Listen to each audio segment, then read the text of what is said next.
And again in the Japanese yen, the yen was up by around 0.6% earlier on, so we're off those highs for the yen, but certainly we have seen some movement around that. And S&P futures just pretty flat this morning as we work our way to the European start of trade and then into the US session. European futures then, as we approach the start of European trade, just a few seconds away. DAX, FTSE and CAC futures all suggesting some moves to the upside. We'll get some interesting data out from the ECB a little bit later on, their lending survey, so appetite for taking on debt and for issuing debt from European banks, that'll be a focus. And of course, we work our way towards the ECB later on this week. So we are seeing, as expected, a bit of a positive start for the European trading day, up by around 0.3% on the FTSE 100.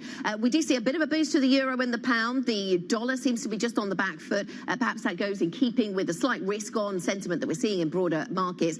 We're seeing buying of equities. We are seeing selling of bonds, though, and we're seeing those yields popping a little higher. Certainly you see that the 30-year horizon when it comes to Europe. I see the long-end bonds, we see yields up almost uniformly around 3 basis points here in Europe. And on commodities, we see slight strength coming through. The Brent price now above $80 a barrel, of course, up by 0.4% this morning at 80.38 as we continue to monitor events in the Middle East and weigh those up against the demand story, the Chinese demand story in particular. So that's what we're seeing across European equity markets. Some strength coming through. The CAC 40's up around 0.5%, as is the FTSE 100 this morning. Let's have a look then with that broadly positive start to European trading in Tuesday's session. Let's have a look at what that means for the sector breakdown across European equity markets. I can see that the banking sector not doing too badly. The energy sector and basic resources, well, that's clearly playing well for London. We're seeing the London market not doing too badly in that context, up by around 0.5% on the FTSE 100. One sector in negative territory seems to be the healthcare sector. That tells us something about risk appetite, perhaps,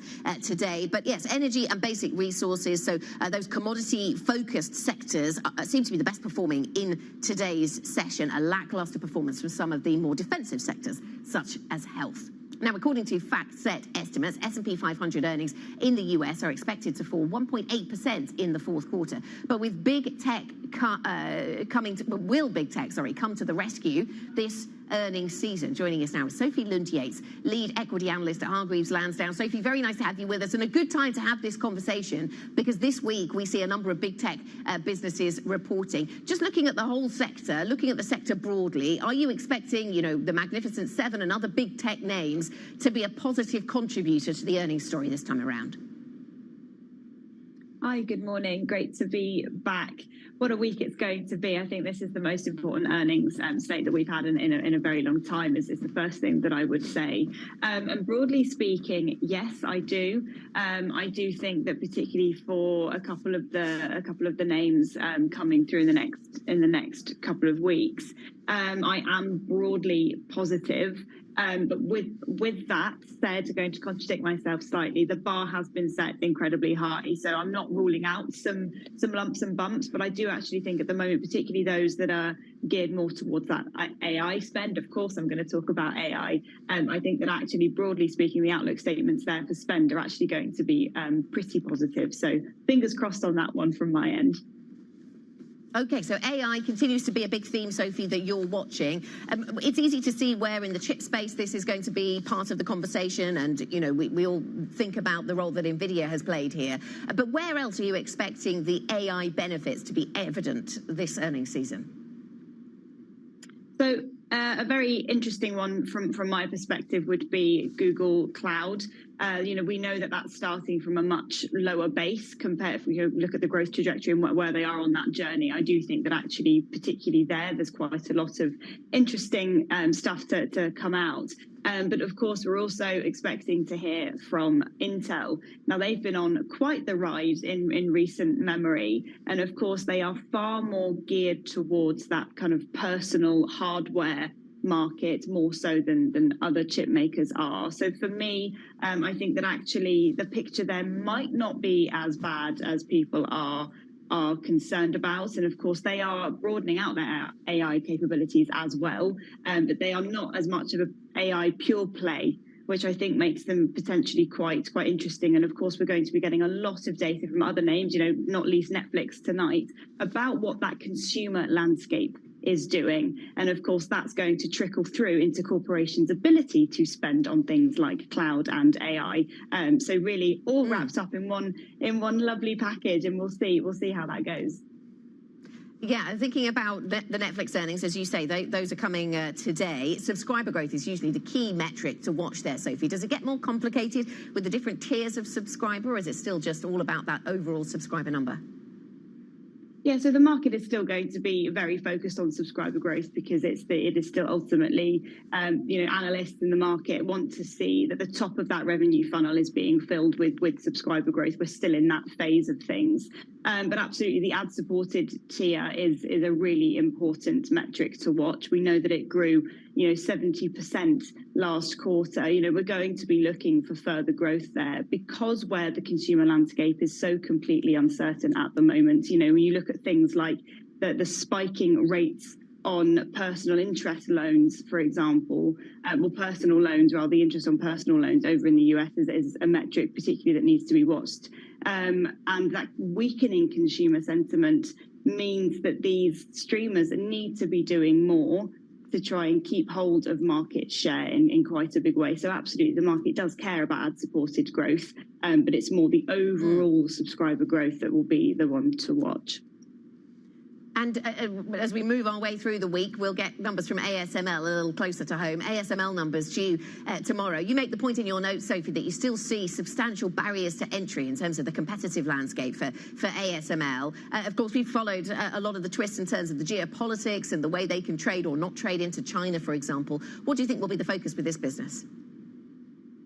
So at the moment for ASML, they're in this interesting point where they've already said, there is a lot of caution coming through with machinery orders and investments in this side of things. So I'm not expecting that to change. So hopefully that will limit any kind of downside dial movements, really.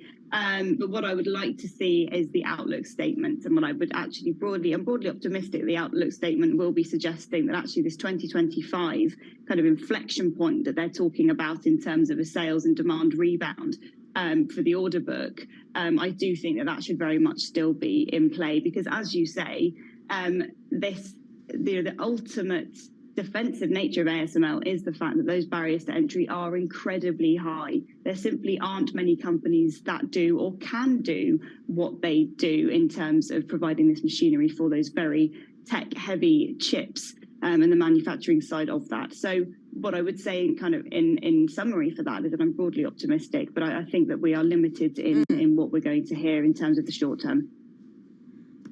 We also get numbers from Tesla this week. That's tomorrow. The company forecast to post record quarterly sales, but the focus will be on the margins they can achieve from those sales, Sophie, as we saw a lot of incentives introduced, reduced prices, for example, at the end of last year. Yeah, absolutely. So really what the market's going to be watching like a hawk for Tesla is going to be that gross margin landscape. The price war situation is quite severe, and I think some people think that this is transient, but actually I think that it's going to be around for quite some time. And we look at things like how the housing market is behaving here in the UK and wider Europe, for example. The appetite for big ticket items is still creaking. It's not particularly healthy, and I don't think that's something that's going to be unwound particularly quickly, particularly when you then throw in the heightened competition in important growth areas such as China. So really, gross margin is the big one to watch. And again, I feel like I've said this a lot already, but the outlook statement for where that's going to go and that, what is the what's the roadmap really for inflating those margins in the medium term is what the market's really going to be really focused on. Okay, Sophie, thanks very much. Thanks for joining us. Sophie Lund-Yates, lead equity analyst at Hargreaves Lansdown, helping us prepare for the tech earnings stories that we're going to be dealing with this week.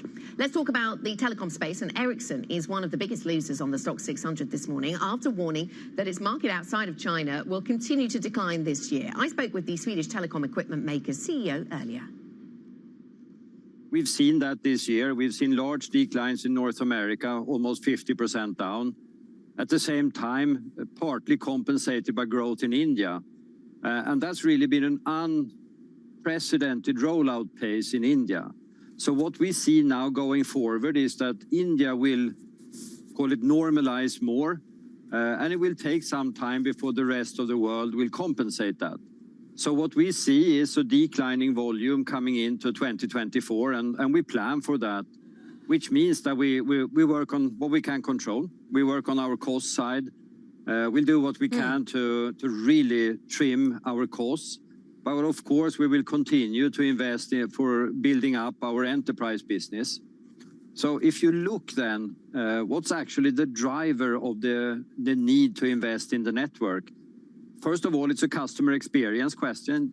Customers demand connectivity, wants to have it for their communication needs. Enterprises wanted to digitalize the companies. So it's a lot that's actually going to drive investments going forward.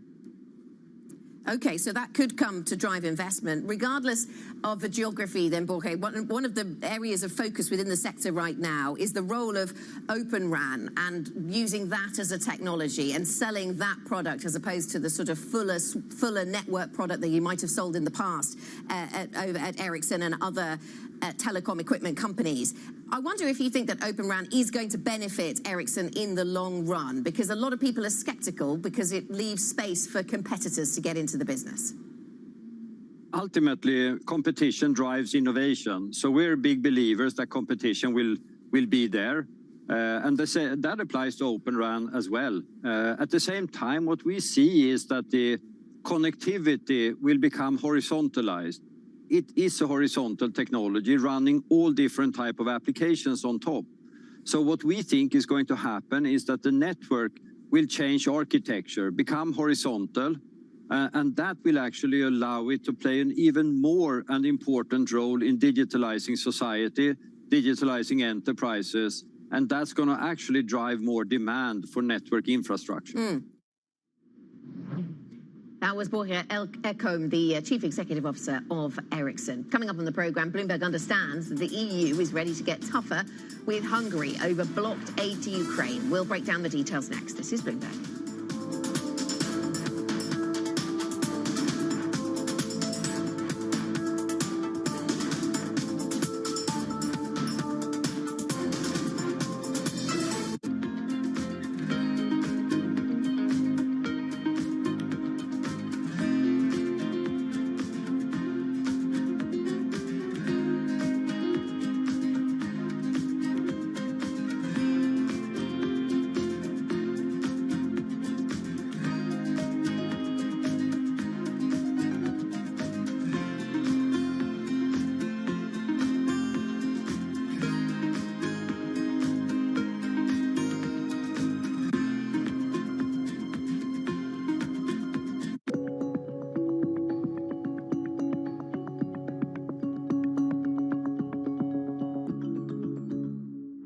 I used to have a data point I used to share that 75% of the people had never heard a phone ringing.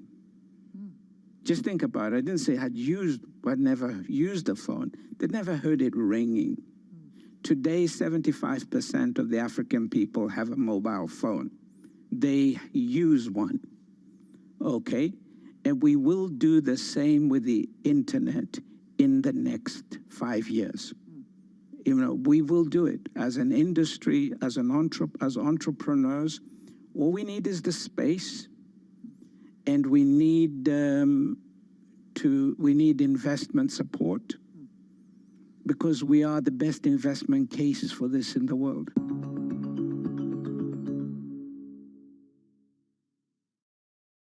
From from our studios in New York and San Francisco, our expert hosts have the data and analysis about the companies you know and the startups to watch, plus the interviews you don't want to miss.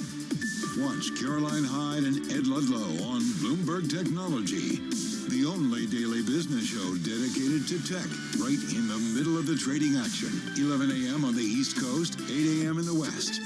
Only on Bloomberg Television. Context changes everything.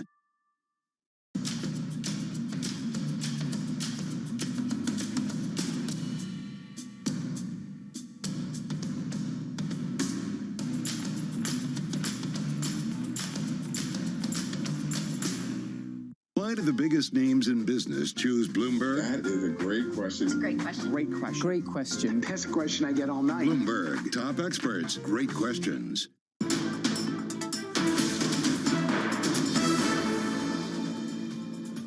This is Markets Today. We're 14 minutes into our European trading day. European stocks gaining this morning, off earlier lows though already, up 0.1%. But we had seen a stronger performance at the start of trade. US futures just dipping back down into negative in the case of the Dow and back to the flat line for E-minis and Nasdaq futures. Let's check in on the individual stock movers. Joe Easton has a briefing for us. Joe.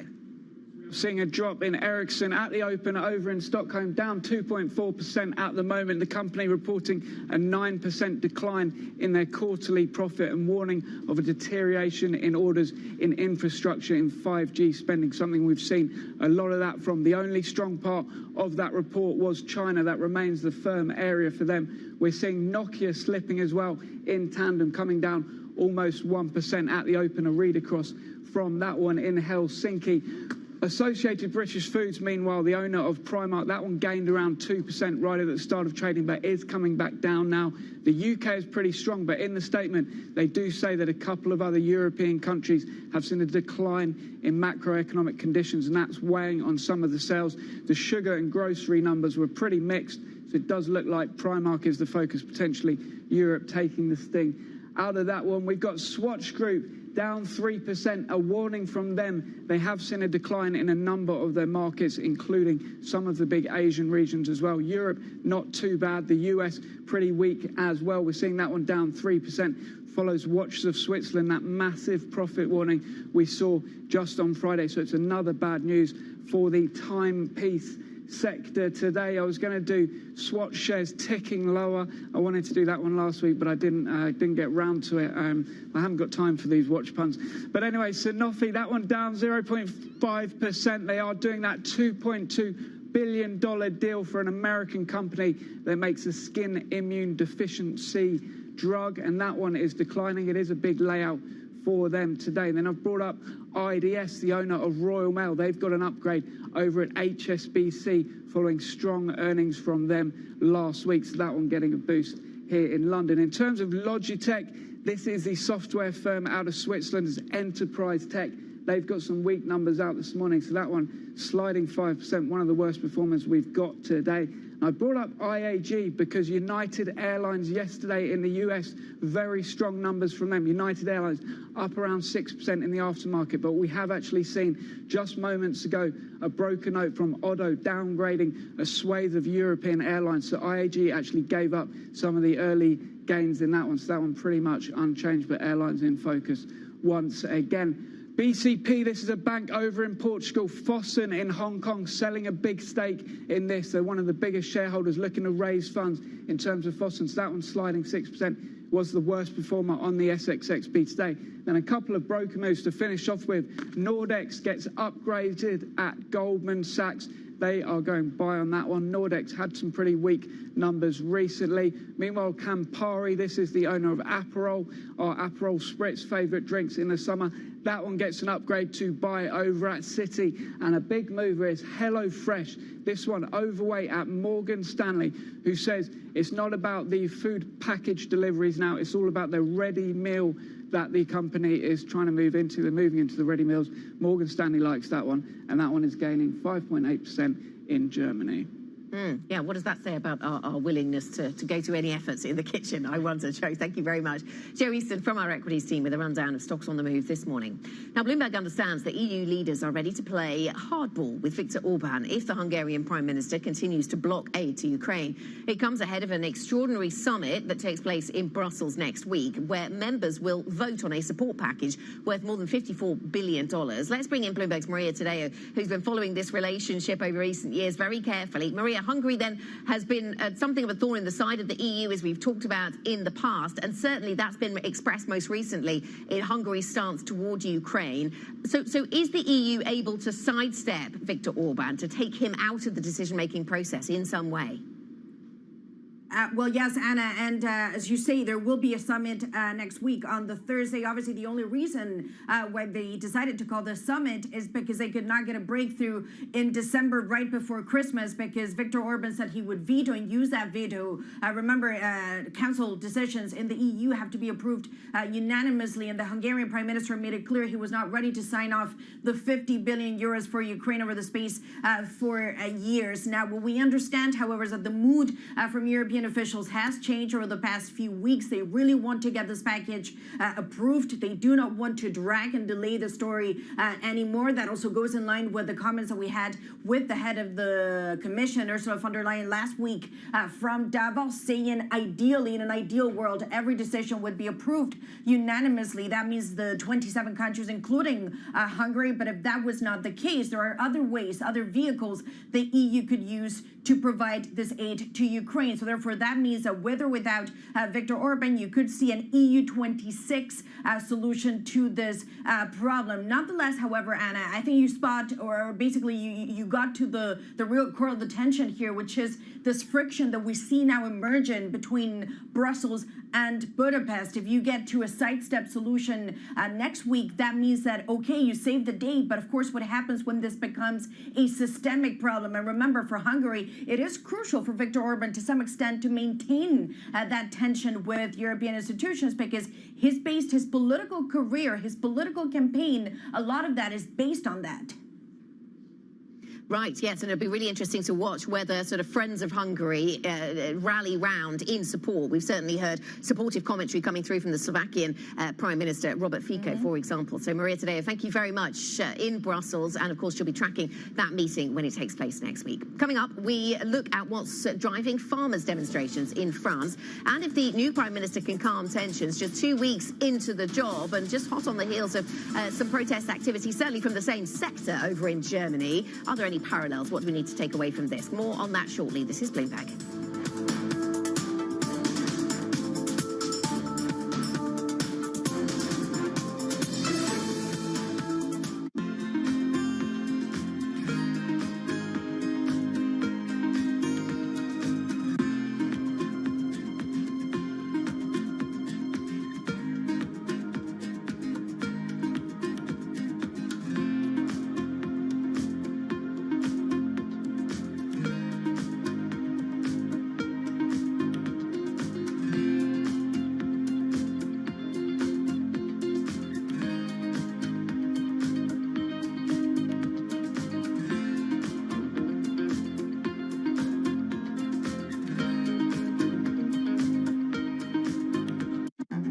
This will probably go down in history as one of, if not the largest financial crime ever. I cannot imagine a scenario where $8 billion just disappears. Bankman-Fried has pled not guilty to multiple fraud charges. Sam was just too important in the crypto community. When someone says, I'm going to give $1 billion in the next 2 years, like that catches everybody's attention. As time went on, their ideas got like weirder and weirder. I don't think he even had almost a conception at some points that it was wrong or right. I think he just had the mentality that he has to win. This committee will not stop until we uncover the full truth behind the collapse of FTX. Sue, Mark. Are you in? I'm in. I'm in. We're in. Will this be the last of its kind? No. This is the nature of capitalism. Get over it. This is Bloomberg News Now.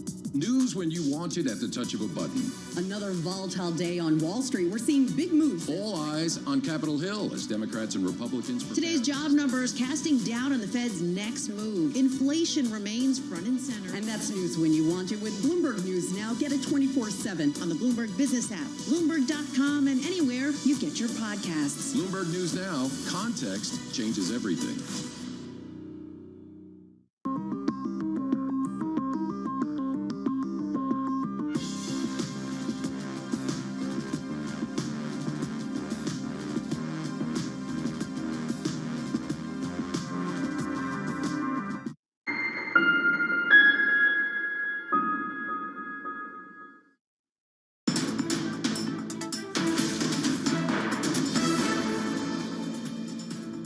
Welcome back. 8:23 here in London. This is Markets Today, and European markets today are looking fairly flat, actually, pretty mixed. So losing steam as we are 23 minutes into the European trading day. Let's talk about what's going on in French politics right now. The French government has pledged swift measures to curb farmers' protests. The farmers began demonstrating in the country's southwest over rising costs and bureaucracy. We're joined now by Bloomberg's Paris bureau chief, Alan Katz. Talk to us about what's driving the protests in this French context then, Alan. We've obviously seen this sector protesting in Germany of late, so that sort of draws more attention perhaps to what's going on here. So what do we know about these protests? Well, in some ways, it's sort of similar basis, which is that it is a lot about cost. It's a lot about environmental regulations, which are getting tighter and tighter, and farmers complaining that they're not getting enough financial support, in this case from France or in Germany as well, where they were complaining about the rising price of diesel fuel. Diesel fuel itself is not the specific issue here, or the price of non-road diesel fuel. Here it is more about these tightening environmental rules, about sort of the overall administrative burden that is on farmers, and a lack of sort of financial support from the state, or a lack of timely financial support, at least when problems occur. So the state promises to pay farmers for damage incurred from weather, extreme weather and things like that, but they say it takes a very long time for it to arrive. And so they've been doing these protests. As you said, it's mostly been in the southwest of France. This morning there's one highway south of Lyon, sort of in southeastern France, that's being blocked, but it's remained relatively contained in terms of space. But the head of the biggest farmers union has said that there's going to be sort of on and off protests over the next week or more, until the government actually makes specific promises to try to meet some of their demands. Yeah, what is the French government then promising in the light of this protest activity? Well, as of yet, nothing specific. So there was a bill that was supposed to be presented today in the weekly cabinet meeting that's been postponed by several weeks.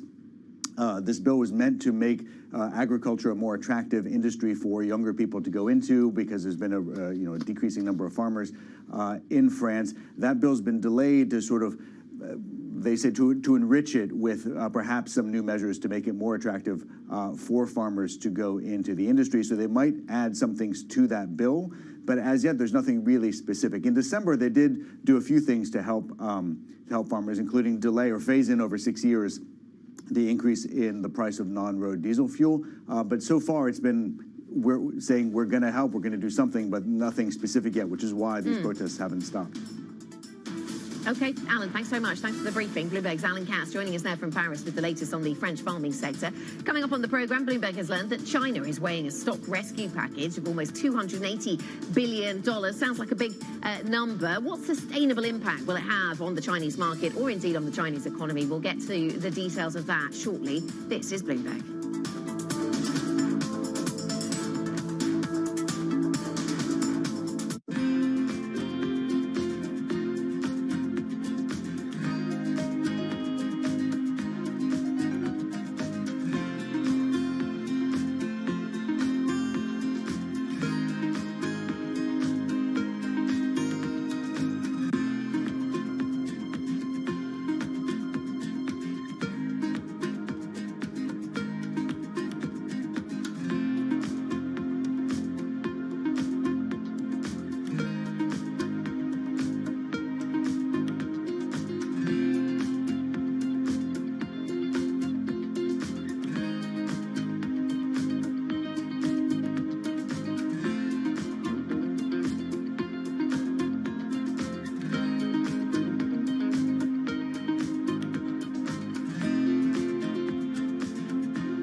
what do you consider to be the biggest challenge? Infrastructure that supports trade is the biggest challenge. Our senior brother, President Adesina of the AFDB, estimates the annual deficit, infrastructure deficit in Africa to be over $100 billion. But that over $100 billion is actually also an opportunity for investment. So it is a massive, significant challenge that we are confronting. And my fear is that we may succeed in establishing a very effective legal construct and a very effective legal foundation for trade liberalization and investment liberalization in Africa. But all of that will come to naught if the infrastructure deficit is not addressed, because you will need the goods to move somehow, and you will need to have good trade corridor connectivity, ports, trade corridors that connect countries that are landlocked to the ports.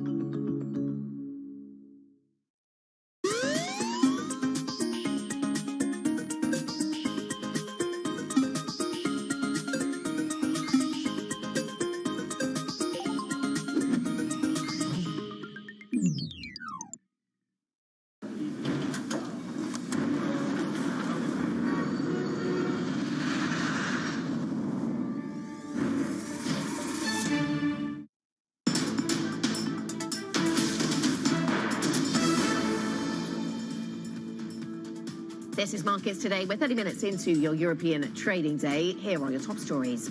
Rescue plan. Chinese policymakers look to mobilize $278 billion to stabilize the slumping stock market. In the latest round of stimulus measures, shares soar in Hong Kong.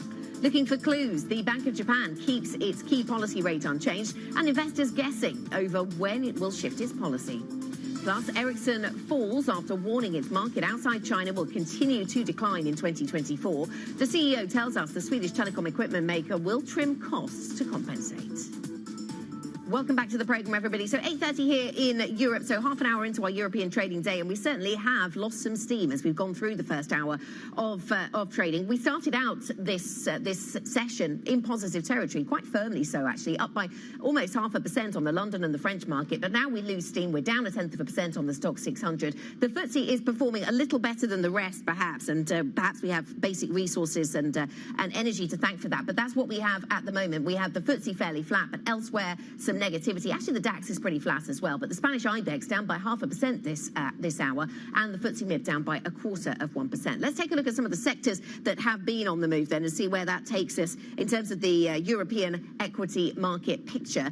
The sector picture then is biased towards the downside, so around 2/3 of sectors are in negative territory. The worst of those, some of the more related to yield story, I suppose you could say, related to interest rates. So real estate is one of the worst performing, and actually healthcare also one of the worst performing. So that's both of those are negative, along with technology. To the upside, we do have basic resources and energy still providing some upside that perhaps supports the London market, but basic resources, the mining sector, firmly in the green, up by around 1.5% this morning.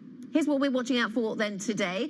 At 9 a.m. London time, we get ECB bank lending survey data. The results will help the European Central Bank in weighing how long it can wait until its first interest rate cut. Bloomberg Economics expects the ECB to hold rates on Thursday. And of course, we had that conversation with Christine Lagarde in Davos, where she was talking about maybe the summer, and we were getting quite a lot of other lines from ECB policymakers along that same time scale. After that, we get Euro area consumer confidence, that data hitting the terminal at 3 p.m. UK time. Later at 6 p.m. London time, we'll get the US Treasury auction. $60 billion worth of 2-year notes will be auctioned today. And then we await Netflix earnings. Netflix, the first of a number of tech companies to report. Bloomberg Intelligence sees Netflix is likely, says it's likely that the streaming giant added more than 9 million more subscriptions in the last quarter, the most since its pandemic peak. So Netflix, the focus today. Then we move on to the likes of Intel, ASML, of course, not stateside, but certainly still in the big tech space, and the likes of Tesla also reporting this week. We'll also be thinking, of course, about US politics, something else that we're watching very closely. Republicans in New Hampshire will be voting for their party's nominee for president. Polls suggest that Donald Trump is ahead of his rival Nikki Haley in what is shaping up to be her make-or-break moment in the race for the White House, coming very soon in the running for the Republican nomination. Let's bring in Bloomberg's Kriti Gupta, who's got analysis of what to expect from New Hampshire, and joins me here on set. Kriti, good morning. So why do we care about the New Hampshire primary, both sort of historically and then in today's context? Yeah, well, if you're a visitor of the United States, New Hampshire isn't exactly the top of your bucket list of things to go see. And it's because it's such a small state that only makes about 1% of the delegates that ultimately end up voting in the Electoral College. But we care about it because of its track record. There's a little bit of kind of a legal stipulation here where the New Hampshire primary is actually run by the state instead of by the party. And what that does is allow independents and moderates to actually vote in any primary that they want, Republican or Democrat. It's so significant because 39% of the state is independent at the end of the day. So it's kind of a litmus test to see what Republican nominee and Democratic nominee, by the way, can actually sway some of those voters onto their side. And that's why it's such a great track record historically. And I think it's best put by New Hampshire Governor Sununu, who said, well, Iowa picks corn, but New Hampshire picks presidents. Okay, so they clearly like the reputation that they have for sort of being a leading indicator as to where US politics goes. What are the policies then, if we think about the policies on various fronts, what are the policies that might sway primary voters? Well, it's all about that fiscal austerity. This is really important. This is why Nikki Haley has historically had such a lead in the polling for New Hampshire, because if you look at the demographic here, this is a college-educated base. They're less religious, a little bit more moderate as well, and more suburban and a little bit more urban as well. Remember, they had that exposure to the likes of New York City, Boston, et cetera, in a way that perhaps some of the voters in the Iowa caucus did not. So they really care perhaps even more about issues like whether or not the U.S. finances are going to get back on track, whether or not we're going to hit the debt ceiling yet again, first thing January 2025. And that's where Nikki Haley has really stood out as being that fiscal conservative. And that's why she's expected to garner more support in New Hampshire than she did in Iowa. Okay, certainly the voting around the Republican candidate creating plenty of news lines for us so early in the process, which has been fascinating to see. Kriti, thank you. Bloomberg's Kriti Gupta with the latest on US politics. Over to China now, and China is considering a rescue package worth $280 billion to stabilize the country's stock market. That's after earlier attempts to restore investor confidence fell short and prompted the Premier to call for forceful steps. For more, we're joined now by Bloomberg's Rebecca Chung-Wilkins with details from Hong Kong. Rebecca, walk us through then the details of this potential package, still potential, but what sources of money would it be drawing on and what would they be used for?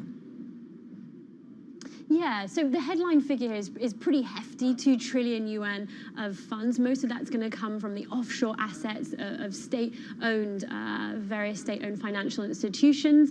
Some of it's going to come from onshore, and most of it is going to be, as far as we know, potentially directed towards those onshore assets, mainland listed stock, to try and boost some of the sentiment that we've seen there. Now, we have seen these types of attempts before, really essentially enlisting China's national team to try and bolster some of the sell-offs that we've seen back in 2015, for example. They can sometimes this procedure and this process can actually sometimes be counterproductive.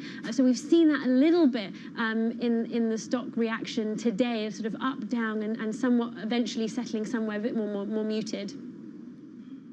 Yes, so we did see Hong Kong, of course, jump 2.6% on this, the Hang Seng. We saw the CSI 300 moving higher eventually, but as you say, there was some volatility. So the market reaction, what does the market reaction tell us, Rebecca, about the way that this matters or doesn't to what's going on in China? Because clearly, if you throw money at an asset, that might create some sort of pop. That might be long-lived, but it might also be short-lived. And a lot of people will be asking if this really changes anything fundamental about the investability of Chinese assets. Yeah, I certainly think that is the sort of fundamental question here, and I think there is a deep level of skepticism that really the rebound that we've seen, even if we can even call it that, will actually be sustainable. The big question, of course, here is the issue of growth in the Chinese economy, and policymakers so far, Li Qiang in particular, has seemed very sort of hesitant and reluctant to put in any kind of big stimulus. The Davos speech made it clear that China has achieved that growth of just over 5%. without this type of big bazooka support. And it appears that is the intention to go forward, even as we do see this growing concern for what is happening in China's capital markets and what is happening in its financial markets. Now, that in and of itself is also an interesting point. Investors have asked this question, not just whether or not policymakers are going to increase their support, increase their stimulus, but also this deeper question of just how much pain Xi Jinping and Beijing is willing to tolerate in its stock markets. And the question here is not just for foreign investors, but really one of retail investors, really one of China's domestic investors, because we do see this criticism and there's these concerns, for example, on Chinese social media from retail investors pointing to this dismal performance of some parts of the Chinese equity market and connecting to that, to the efficacy of policymaking. So for policymakers, it's not just an issue of sort of stabilizing, it's not just an issue of the economy, but it's also fundamentally an issue of social unrest and really kind of explaining to people what the social contract is in China in a universe where the sort of double-digit growth is really not on the cards anymore. So it's a complex set of problems that Beijing is trying to address. Of course, just the stabilization fund is not going to really tackle the heart of those issues, but it may be just enough to keep things stable enough, particularly as we head towards the MPC in a couple of months. Okay, thanks so much. Thanks, Rebecca. Bloomberg's Rebecca Chung-Wilkins with the latest from Hong Kong. Coming up on the program, Ericsson shares reversing earlier losses. We will discuss that next. This is Bloomberg.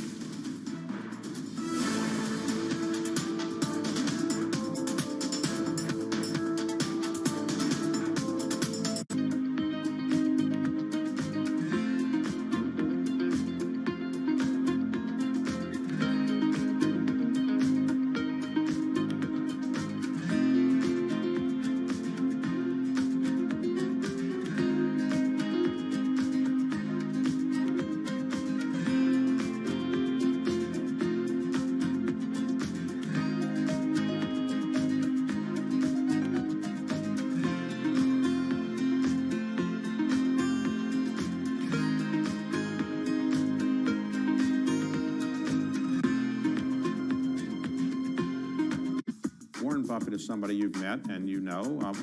What does he tell you about investing? He tells you to just do what he does, or what does he tell you? Pretty much.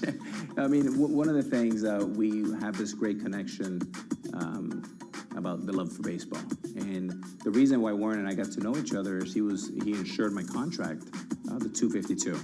I reached out to him and I said, Warren, now that we're business partners, maybe I can come see you in Omaha. I thought I would never get an email back. And Debbie, who's been with him for over 40 years, wrote back and said, how's October? I said, I'll be there because we're not going to the playoffs. And that led a series of 5 or 6 years where I go back to Omaha. And he said, Alex, you always want to be a gentleman. You want to be a great baseball player. And then the 2 rules of investing are, 1, never lose money. And number 2, don't forget rule number 1.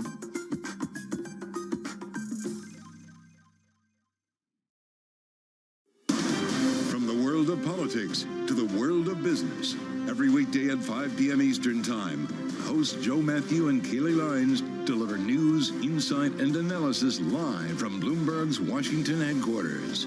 Get the latest from and about politics' biggest power players at the end of every trading day. Balance of Power, live around the world every weekday at 5 p.m. Eastern, only on Bloomberg Television. Context changes everything. DOJ or other authorities could face bigger challenges next. It was going to keep reading World Cup. This is a 3 as the economic picture. Covering the intersections of Hollywood, Silicon Valley.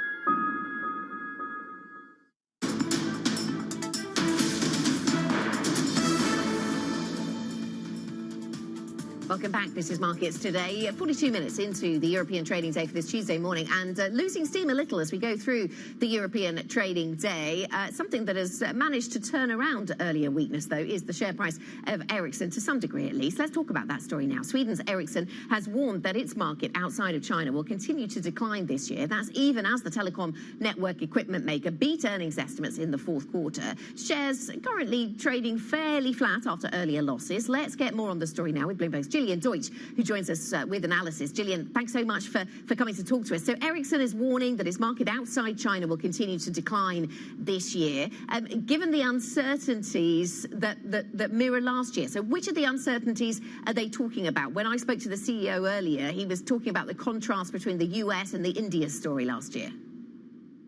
Absolutely. So what we saw before is, yes, the U.S. market has not been good for a while for likes of Ericsson, but at least last year they had India to kind of fall back on. They were really rushing out to roll out 5G quite heavily, and going into 2024, they no longer have that kind of India boost behind them. And so they're really warning that, this is going to be a rough year coming up.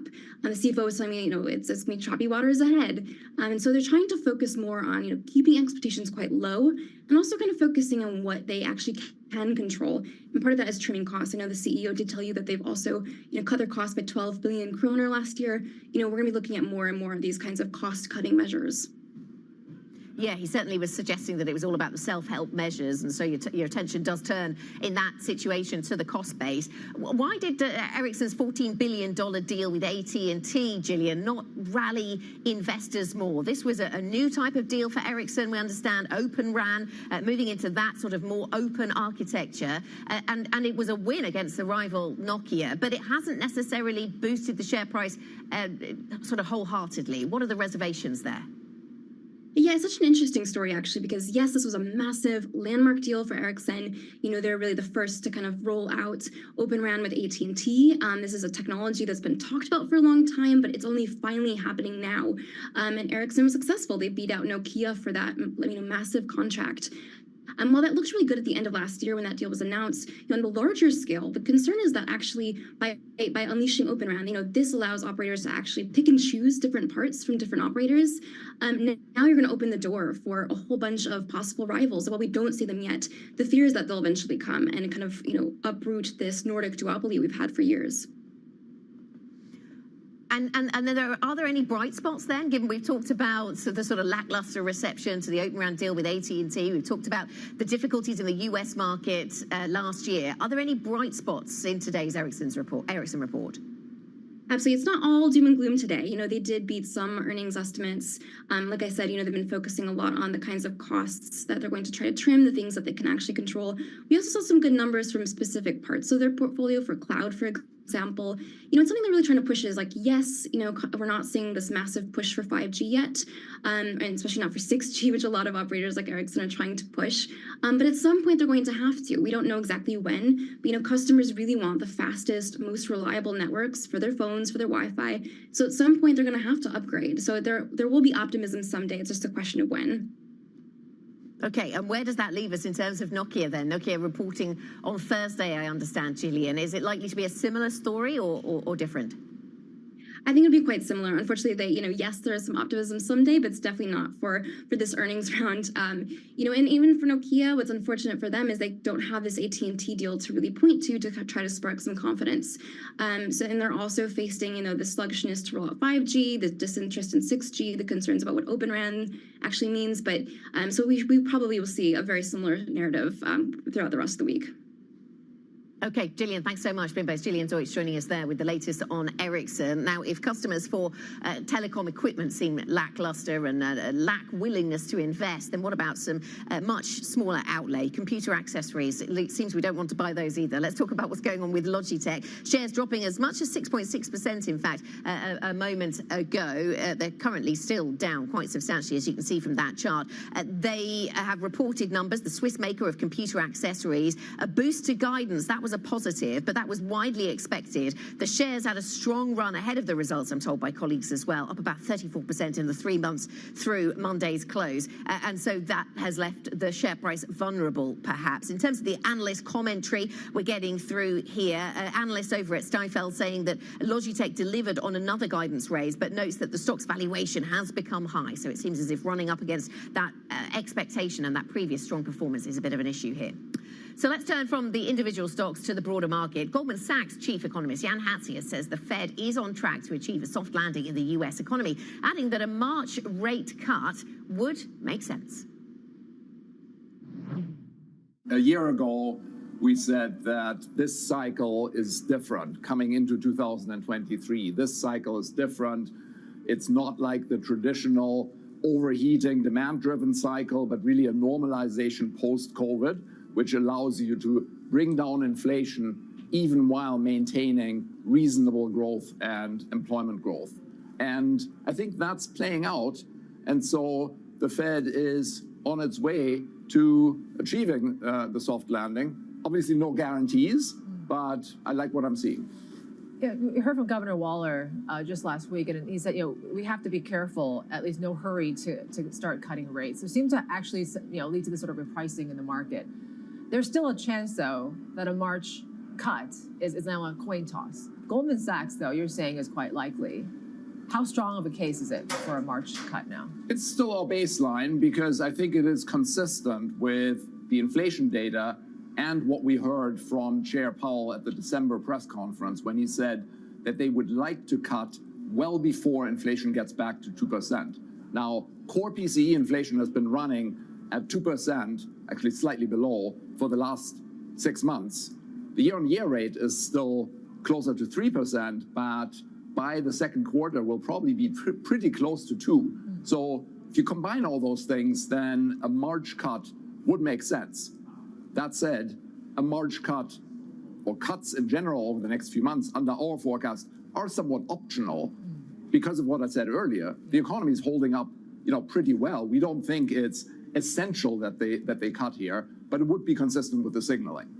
What do you say to the critics out there that, consensus was that we might get into recession last year in the U.S. That was wrong. We might get it wrong this time again. If you look at, the cracks in the labor market, rates are now at a restrictive level that does usually lead to some sort of recession. You're seeing it in the soft data as well. How do you explain that right now? Well, there's always going to be a range of indicators. If I look at the entire set of indicators on the labor market, I think the cracks are pretty limited. Yes, there was some weakness in the ISM non-manufacturing employment number. There was a weaker labor force participation number. We have definitely seen a slowdown in hiring. But if I look at the thing that concerns me most in recessionary cycles, namely layoff waves, I'm not seeing any of that. Look at the claims numbers. Layoffs continue to be very, very low. And I'd say on the impact of the funds rate, the impact of monetary policy, I'm more in the financial conditions camp. I look at the impulse from financial conditions to growth. That was definitely very negative in late 2022, early 23, after the Fed had been going at 75 basis points a meeting. But now it looks much more neutral. So I'm just not seeing the big hit that is going to put us into a recession. That was the Goldman Sachs chief economist Jan Hatzius with his view on recessionary dynamics. Coming up, we'll talk about the BOJ. The Bank of Japan keeps its key policy rate unchanged, and investors guessing over when it will shift that policy. We discuss with Ben Lamb from the Markets Live team. This is Bloomberg.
Steve's ability on the course may not be etched into any record books, but following him around, it's clear that it's not for lack of trying.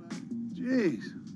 We were constantly hustling behind him as he caught up with executives in the portfolio companies and reminisce with former and current players. He's a day trader. He called himself self-made day trader. Yeah. And so he's on the bus after a game in New England, and he's day trading on the bus, and Bill Belichick sees him and cuts him on the spot. You know, in many ways, it's a convention, right, of the people that I don't see maybe once a year. And so it's kind of all come together. My firm, our charity, our fundraising efforts, and then the friends that are around. My dad and my brother, it all happens right there as a confluence of all these parts of my life that have found its common center.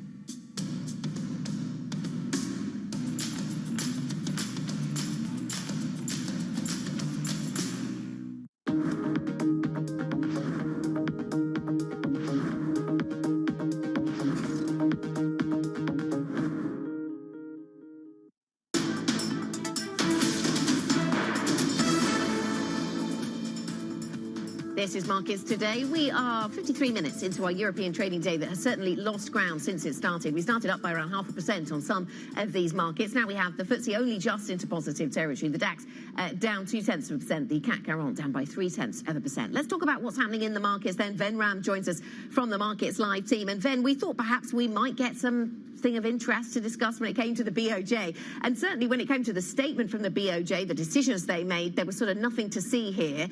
But then we got to the press conference and we did see something that the governor said push the yen a little bit firmer. And clearly the BOJ asking questions about how long it needs negative interest rate policy for. But I guess to some degree we've heard that before. What did you make of the BOJ's statements? Morning, Anna. You're absolutely spot on. I mean, we have heard this from the BOJ before, where they kind of, where the markets kind of find hope in the press conference remarks. We have seen that happen previously, and yet again we are seeing it happen today because the yen did find a bid after the press conference. Now, interestingly, you know, the statement itself and the guidance, it laid very little groundwork for a rate normalization in March. So it does look like we are going to have to wait for April for that to happen. But, you know, the rate guidance also mentioned inflation improving gradually. But if you look at the projections for core inflation, they lowered the core inflation forecast for fiscal 2024, and they also lowered the fiscal 2025 inflation forecast, core inflation forecast. So the net, the BOJ is not in a hurry to kind of exit negative rates policy. And I think that the yen is finding a bid today, but it's not going to last for very long. Yeah, difficult to square any exit from negative interest rates with the changes that you describe around inflation forecasting. Now, there's been excitement about Japanese stocks. There's also been a lot of excitement about stocks in India, Ven. And I note with interest that the Indian stock market, the size of it, now bigger than the Hong Kong Stock Exchange. They battled out for 4th place. But you're not so confident around Indian stocks? Not confident over Indian stocks over the short term, for sure, because, you know, there's a big risk event lurking in India, which is the national elections. The dates are set for the second quarter. And if you see FII positioning, FII investments into the country, they're already negative, turned negative of late. And kind of investors are sensing a bit of jitteriness over here because, you know, that is a big risk event. And if the election outcome isn't in line with what the markets are thinking, you could see a bigger sell-off. Okay, and certainly just today we're seeing that the Nifty Midcap, I see a 100 index falling 3%, the most in a month, 3.2% weaker. Ven, thank you so much. Timely update on the Indian markets. Ven Ram from our Markets Live team. You can find all of the thoughts of the Markets Live team if you go to MLIV Go on the Bloomberg terminal. This is Bloomberg.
I was around so many powerful people in my entire life. From the time I got married to Robert Kardashian and had a whole ecosystem of businessmen and entrepreneurs and people running studios. And, any given day it would be the head of a studio and, just often paid attention without really realizing I was paying attention. And I had a very amazing education. I was a housewife. I was raising 4 kids at home.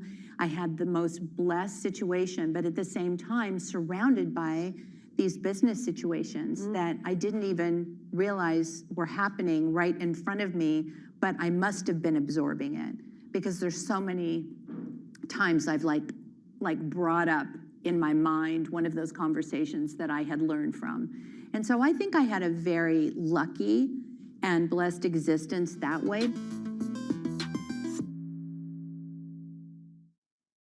Top names in climate finance are on Bloomberg. I can't tell whether you're optimistic or pessimistic about climate finance. A lot of great stuff is happening, but is it enough? No, it's not enough. I'm biased. I'm a huge investor in both fission and fusion, and hoping that it comes in time. Transition is not going to be an event.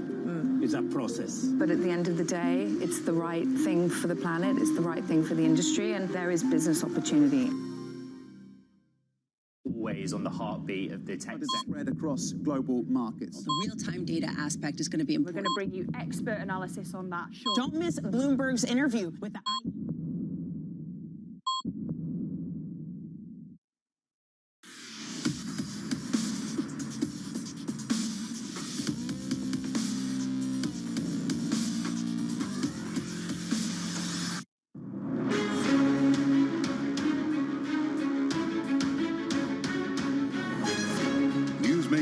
and market movers. This is The Pulse with Francine Lacqua.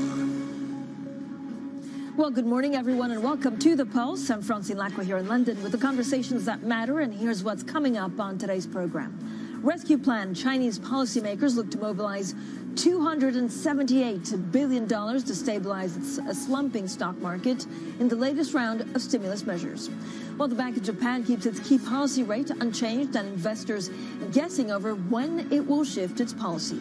Plus, Ericsson warns its market outside China will continue to decline this year, while the chief executive tells us the Swedish telecom equipment maker will trim costs to compensate. Also coming up, an exclusive interview with the chief executive of Leonardo. That's at 9:30 a.m. UK time. A good conversation on defense in Europe. And now let's take a look at the European markets map. Now, a lot of this, of course, a lot of these moves that we're seeing, for example, the CAC 40 down 0.3%, the FTSE MIB over in Italy down 0.5%. A lot of this has to do with what's going on in China and overall some of the correction that we've seen also in European markets. Now, the IBEX is down 0.8%. A lot of the focus in the next couple of weeks will, of course, be on earnings. A lot of the focus also on some of the multiple valuations that we're seeing in Europe, given the concerns over the price of oil and the continuing, of course, strikes on Houthi targets. Now, it's news out of China, really, that's moving and driving market sentiment. In China, officials are considering a rescue package of nearly $280 billion to stabilize its stock market. Meanwhile, the yen rising after the Bank of Japan Governor Kazuo Ueda kept the door open for a possible interest rate hike in April. Earlier, the BOJ held its short-term rate and kept yield curve control unchanged, as expected by economists. Well, for more on all of this, we're joined by Paul Jackson, Bloomberg's Japan government and economics editor in Tokyo.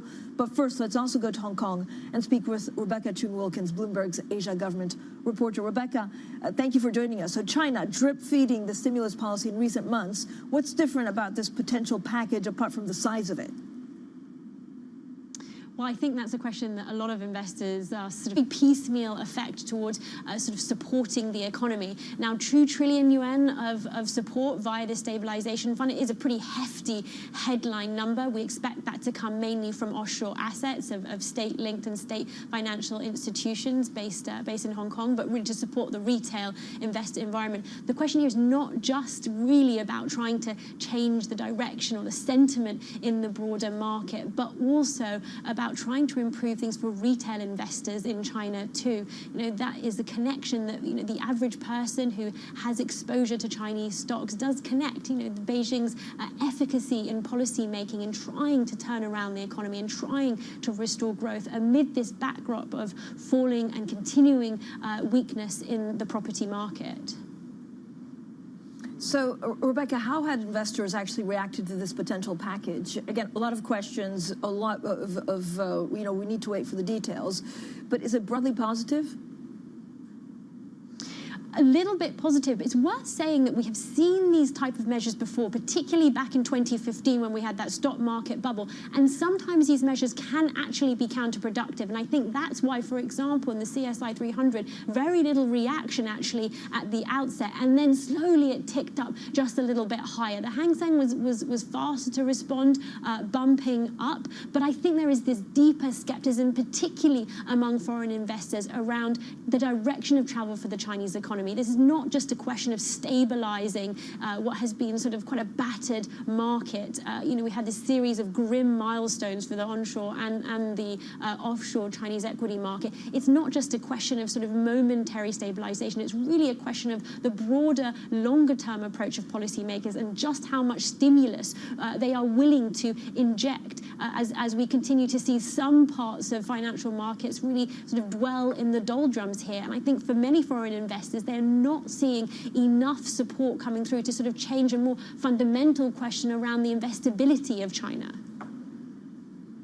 Rebecca, thanks so much. Bloomberg's Rebecca Chung-Wilkins there. Now let's also get the latest from the Bank of Japan news this morning. I'm joined by Paul Jackson, Bloomberg's Japan government and economics editor in Tokyo. Paul, I mean, this is the latest, the last financial big experiment in the world. What did we learn today? What we learned is that we are stepping closer and closer to this first rate hike in Japan since 2007. I think if you look at the initial reaction of markets, we had a bit of a weakening of the yen and bond yields fell. I think investors were initially looking at, oh, wow, this negative rate's going to continue for longer. They're keeping on easy policy for longer. But I think as people sifted through the documents, they also noticed some extra wording that had been added, that the central bank is getting gradually increasing its certainty over reaching its projections, and it did release some new forecasts at the meeting. I think people realized that, hey, actually the main takeaway from today's meeting is we are going to see a rate hike, and it's coming in the months approaching. The question is when. Yeah, I mean, the thing, what interests me, Paul, is that, the BOJ was saying that it sees higher certainty of reaching its price target, but it's difficult to say exactly how close it's to an exit. I mean, this is what markets want to know. How close are we to an exit? I think we're getting very close to the first rate hike. We need to, I think, differentiate between the rate hike and the exit. At his press briefing, Ueda was very keen to point out that even if they hike rates, the conditions in Japan will still be very easy, very accommodative. And hey, think about it. You're going from minus 0.1 to 0. That's still a pretty favorable interest rate. So it's still very supportive of the economy. But I think symbolically, it is going to be a huge move. And hey, they don't want to hang around too long before they make this move, because they've got all these other central banks like the Fed and the ECB threatening to cut their rates. You don't want to be going in the opposite direction, because obviously that would amplify the market moves of doing so. Yeah, certainly. You don't want to run too much. I like that, Paul. It's like CFA level 5. Even I understand that. Paul Jackson there in Tokyo. Now, we're also getting a little bit of breaking news. Investors swarming back into the blank check firm seeking to take Donald Trump's social media company public as the former president cements his place as a Republican frontrunner for the party's 2024 nomination. So this is pre-market.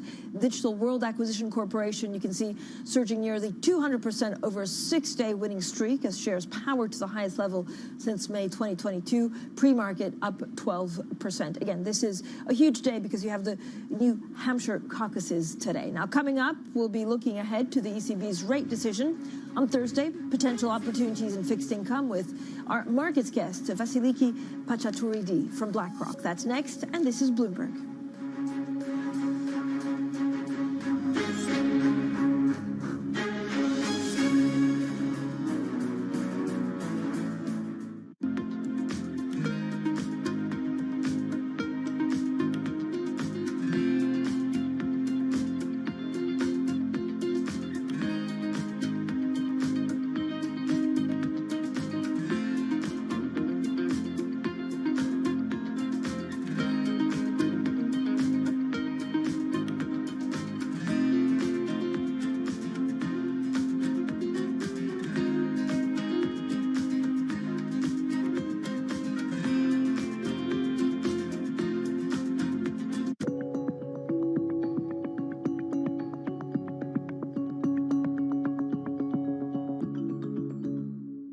I used to have a data point I used to share that 75% of the people had never heard a phone ringing. Just think about it. I didn't say had never used a phone. They'd never heard it ringing. Today, 75% of the African people have a mobile phone. They use one, okay? And we will do the same with the internet in the next 5 years. You know, we will do it as an industry, as entrepreneurs. All we need is the space, and we need investment support, because we are the best investment cases for this in the world.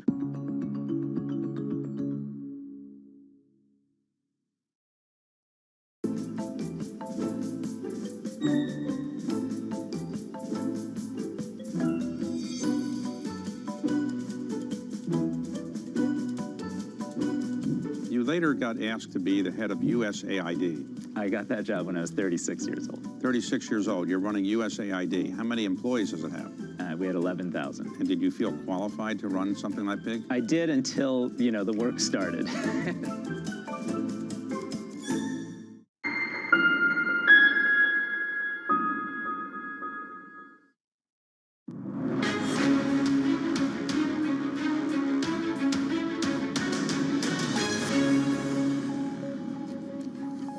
So the Bank of Japan is sticking with its negative interest rate for now, leaving investors guessing. On Thursday, we'll find out what the ECB's next move will be. I'm now joined by Vasiliki Pachatouridi, head of EMEA iShares fixed income strategy at BlackRock. Vasiliki, thank you so much, as always, for joining us. It's a big day for the ECB. Madame Lagarde is certainly under a lot of pressure. We had an interview with her actually in Davos where she talked about the timing of a possible cut.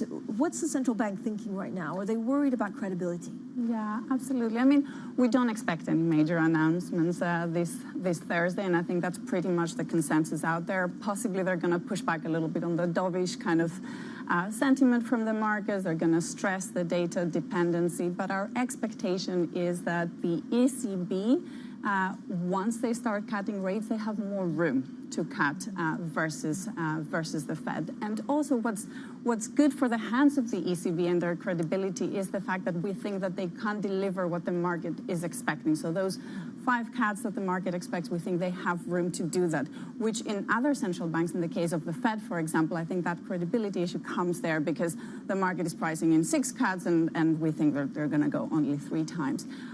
So that's for Thursday. We don't think we're going to see a rate cut in the first quarter or the first half of the year. We think probably kind of some of the inflation pressures there are on the upside for early this year, but certainly in the second half. But that paints a very good picture for European, euro-denominated fixed income. And we certainly see investors loving euro fixed income right now. We see that from ETF flows last year, but also the first couple of weeks of this year. Vasiliki, do they really make a difference on country specific? We also had a conversation with, the Christian Lindner, the German finance minister, and he says, look, Germany is not the sick man of Europe. We're just a little bit tired at the moment. Yeah. But what does it mean for how your clients want to position themselves? Yeah. Perhaps less interest, let's say, on buying the 10-year German Bund right now, because that's where maybe you're going to see if any volatility comes through from surprise data inflation, that's where it's going to be. That's why I think people like broad exposures within Europe. We certainly see that from demand for European investment-grade companies, but they also like duration, which I think it's interesting. I mean, we're coming kind of back from last year. People thought that everyone is going on the short end of the curve. I think in Europe, people like owning duration and they like owning through credit. I think it's a very comfortable market to capture the carry trade before we start seeing the rate cuts later this year. I mean, it's certainly cheap. Does it get more expensive, or is it cheap for a reason? Yeah, I think I do have this discussion with my clients all the time, and obviously, we're obsessed with credit spreads and where they are. Obviously, credit spreads have tightened, but my view right now that it's all about the yield. You have to look at fixed income from an all yield perspective.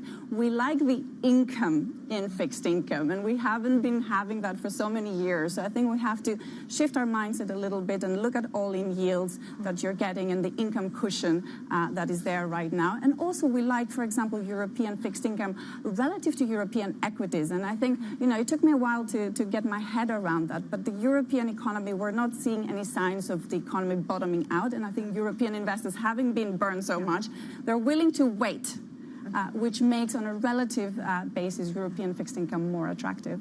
Vasiliki, are you looking for example, corporate bond issuance? Yes. And so if yes, in what kind of sectors that could give us good returns?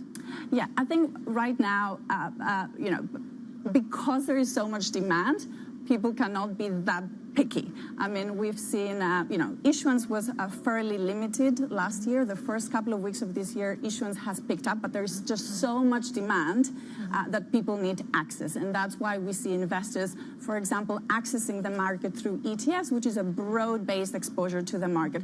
But to your point, the sectoral mix in European credit is favorable. There's more exposure to European financials, European banks, which are in a better kind of position potentially than their U.S. counterparts. And also people are looking through maybe issuers that they issue both in euros and in dollars, and that's where the valuations on the euro side seem more attractive. And Vasiliki, I mean, I guess the basis for all of this is an economy that's doing okay. What if something goes wrong? If the price of oil shoots up, what does that mean in terms of allocation? You're getting compensating. That's the beauty of it right now. You have that income cushion. So at 3, 4, 5% yields, you're getting that compensation that you need. And I think we also need to get past the mood that we've had last year, like piling so much assets into cash. I think that's an active decision, effectively, to be underweight risk assets. And with rate cuts coming through, I think the appeal of sitting in cash will start kind of waiting in portfolios. And how many clients actually ask you of, I guess, Central Europe compared to the UK and the difference of... Yeah, obviously kind of being here in London, that plays into people's minds. I think the Bank of England has maybe the toughest job between the ECB and the Fed, unfortunately. I mean, they have a weak economy, but they also obviously had that surprise inflation surprise last week. And if you think about it, there's two types of rate cuts. You either cut rates because the economy is weakening, or you're cutting rates because inflation is coming down nicely.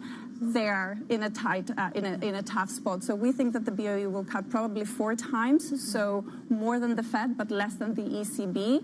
I mean, volatility, inflation volatility certainly might be an issue in the UK, but also that rising term premium, especially at the longer end of the gilts market. We're having elections. I think the parties will be discussing a lot about the fiscal side of things. So, yeah, I mean, I sympathize with the tough job that the Bank of England has to do. I mean, I was going to say, in an election year, the two parties compared to other parts of the world seem more or less aligned. So I don't know whether that again, means that there's more investor appetite, where there's less of a risk of, very right or very left policies. Yeah, I mean, they certainly seem to be more aligned in just more general policies and outlooks. But I think the debate will start going down to on the fiscal side of things, and that is how it transmits into the bond market, and why we think, for example, the UK and the US, they have more of that risk of that rising term premium because the fiscal side of things will be a focus,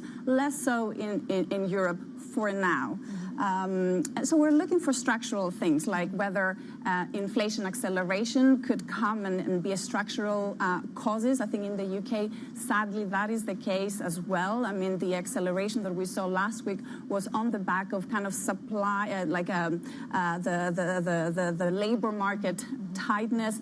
We have a similar situation in the US, different causes, but kind of inflation acceleration can come also in the US from labor market tightness, whereas in Europe you don't have that issue so much, and we've seen inflation coming down as lower wages have cemented themselves in Europe. Of course, I know you're going to talk about kind of geopolitical risks right now, and that certainly has the potential of possibly kind of accelerating inflation, maybe in Europe, but I think it's a global issue.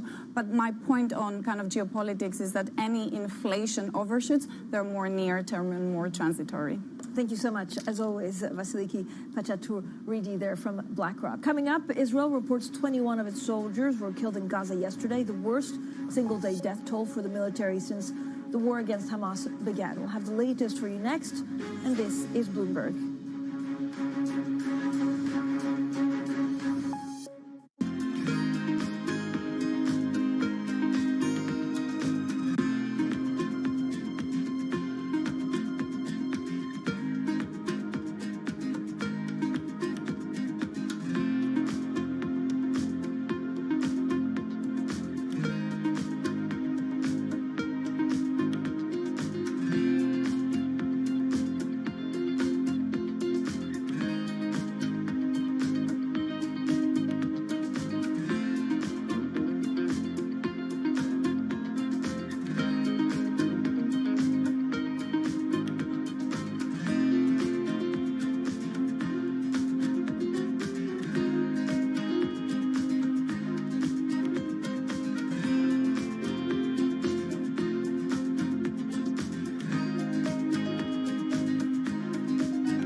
This will probably go down in history as one of, if not the largest financial crimes ever. I cannot imagine a scenario where $8 billion just disappears. Bankman-Fried has pled not guilty to multiple fraud charges. Sam was just too important in the crypto community. When someone says, I'm going to give $1 billion in the next 2 years, like that catches everybody's attention. As time went on, their ideas got like weirder and weirder. I don't think he even had almost a conception at some points that it was wrong or right. I think he just had the mentality that he has to win.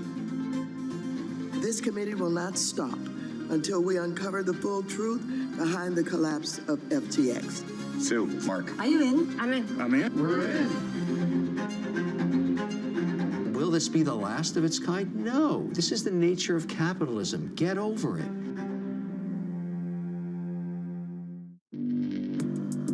Access the financial world on demand. Hear from leading economists, policymakers, and industry experts via live and on-demand webinars, only from Bloomberg. Start exploring to see what's moving the markets. Visit Bloomberg.com/webinars. Bloomberg Surveillance covers the latest in global markets and the political events that influence your world. Join Jonathan Farrell, Lisa Abramowitz, and Anne-Marie Hordern every weekday morning at 6 a.m. Eastern, only on Bloomberg.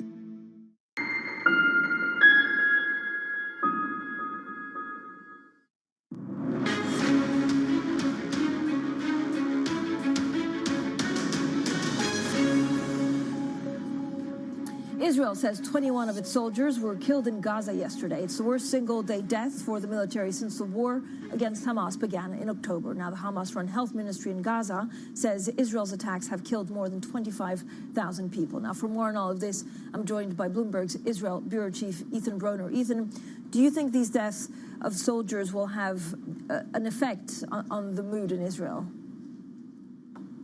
Well, as you say, it is the single biggest death toll in one event in a day since this war began in October. And there has been some objection to the war. But I would have to say my instinct at the moment is no, that it will not significantly reduce the strong sense of unity in favor of going ahead with this war. So you say in today's Big Take that Israelis are solidly behind this war despite growing anger abroad. Explain that disparity. You know, I think that abroad, one of the reasons I wrote this piece is that abroad, one sees all of the terrible suffering in Gaza, and one views Israel as a very powerful country, wealthy, powerful, and one figures, my goodness, obviously this must come to an end. The Israelis are wildly overplaying their hand here, and I'm not taking a view on whether they are or aren't. I'm just trying to explain how it feels from inside. Israelis feel deeply vulnerable by what happened on October 7th. The idea that on their borders are militias trained and armed by Iran, whose goal is simply to come and kill them.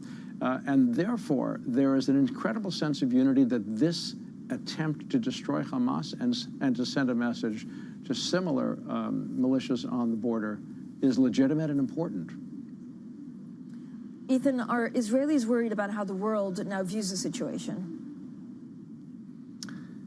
They are somewhat worried, but I have to say that that seems to be less of a sentiment than the desire to do what they believe needs to be done. So even though internally it's been very split politically for the last year or so, as you may recall, before October 7th, there were tens of thousands of people opposing the Prime Minister Netanyahu in the streets on Saturday night.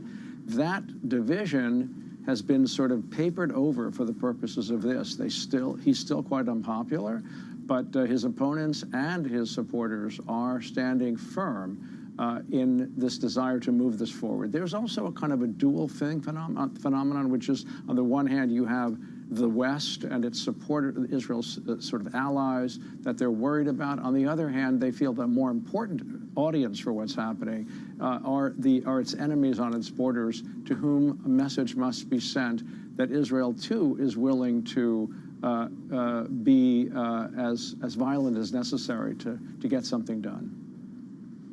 Ethan, thank you so much. Ethan Broner there. Now you can read more about Israel's support for the war in today's Bloomberg's Big Take. Now, coming up, our exclusive conversation with the chief executive of the Italian aerospace and security firm Leonardo on the defense industry and higher demand following Russia's invasion of Ukraine. Also, I need to correct myself. I left my brain in Davos, New Hampshire. It's not a caucus, it's a primary because it allows independent registered voters to participate in the state's Republican primary. So this is a big deal. Thank you for the viewers that are keeping me, of course, on top of my A game. This is Bloomberg.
Buffett is somebody you've met and you know. What does he tell you about investing? He tells you to just do what he does, or what does he tell you? Pretty much. I mean, one of the things we have this great connection about the love for baseball, and the reason why Warren and I got to know each other is he insured my contract, the 252. I reached out to him and I said, Warren, now that we're business partners, maybe I can come see you in Omaha. I thought I would never get an email back. And Debbie, who's been with him for over 40 years, wrote back and said, how's October? I said, I'll be there because we're not going to the playoffs. And that led a series of 5 or 6 years where I go back to Omaha. And he said, Alex, you always want to be a gentleman. You want to be a great baseball player.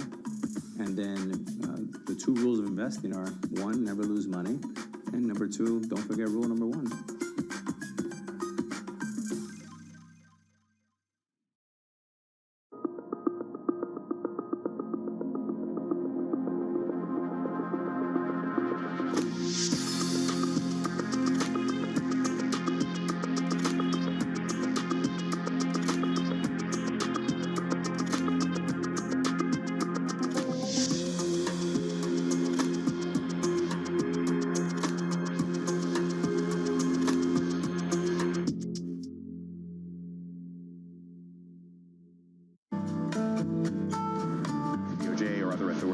Could face bigger challenges next. It was going to keep rate World Cup. This is a 3. As the economic picture. Covering the intersections of Hollywood, Silicon Valley, and beyond.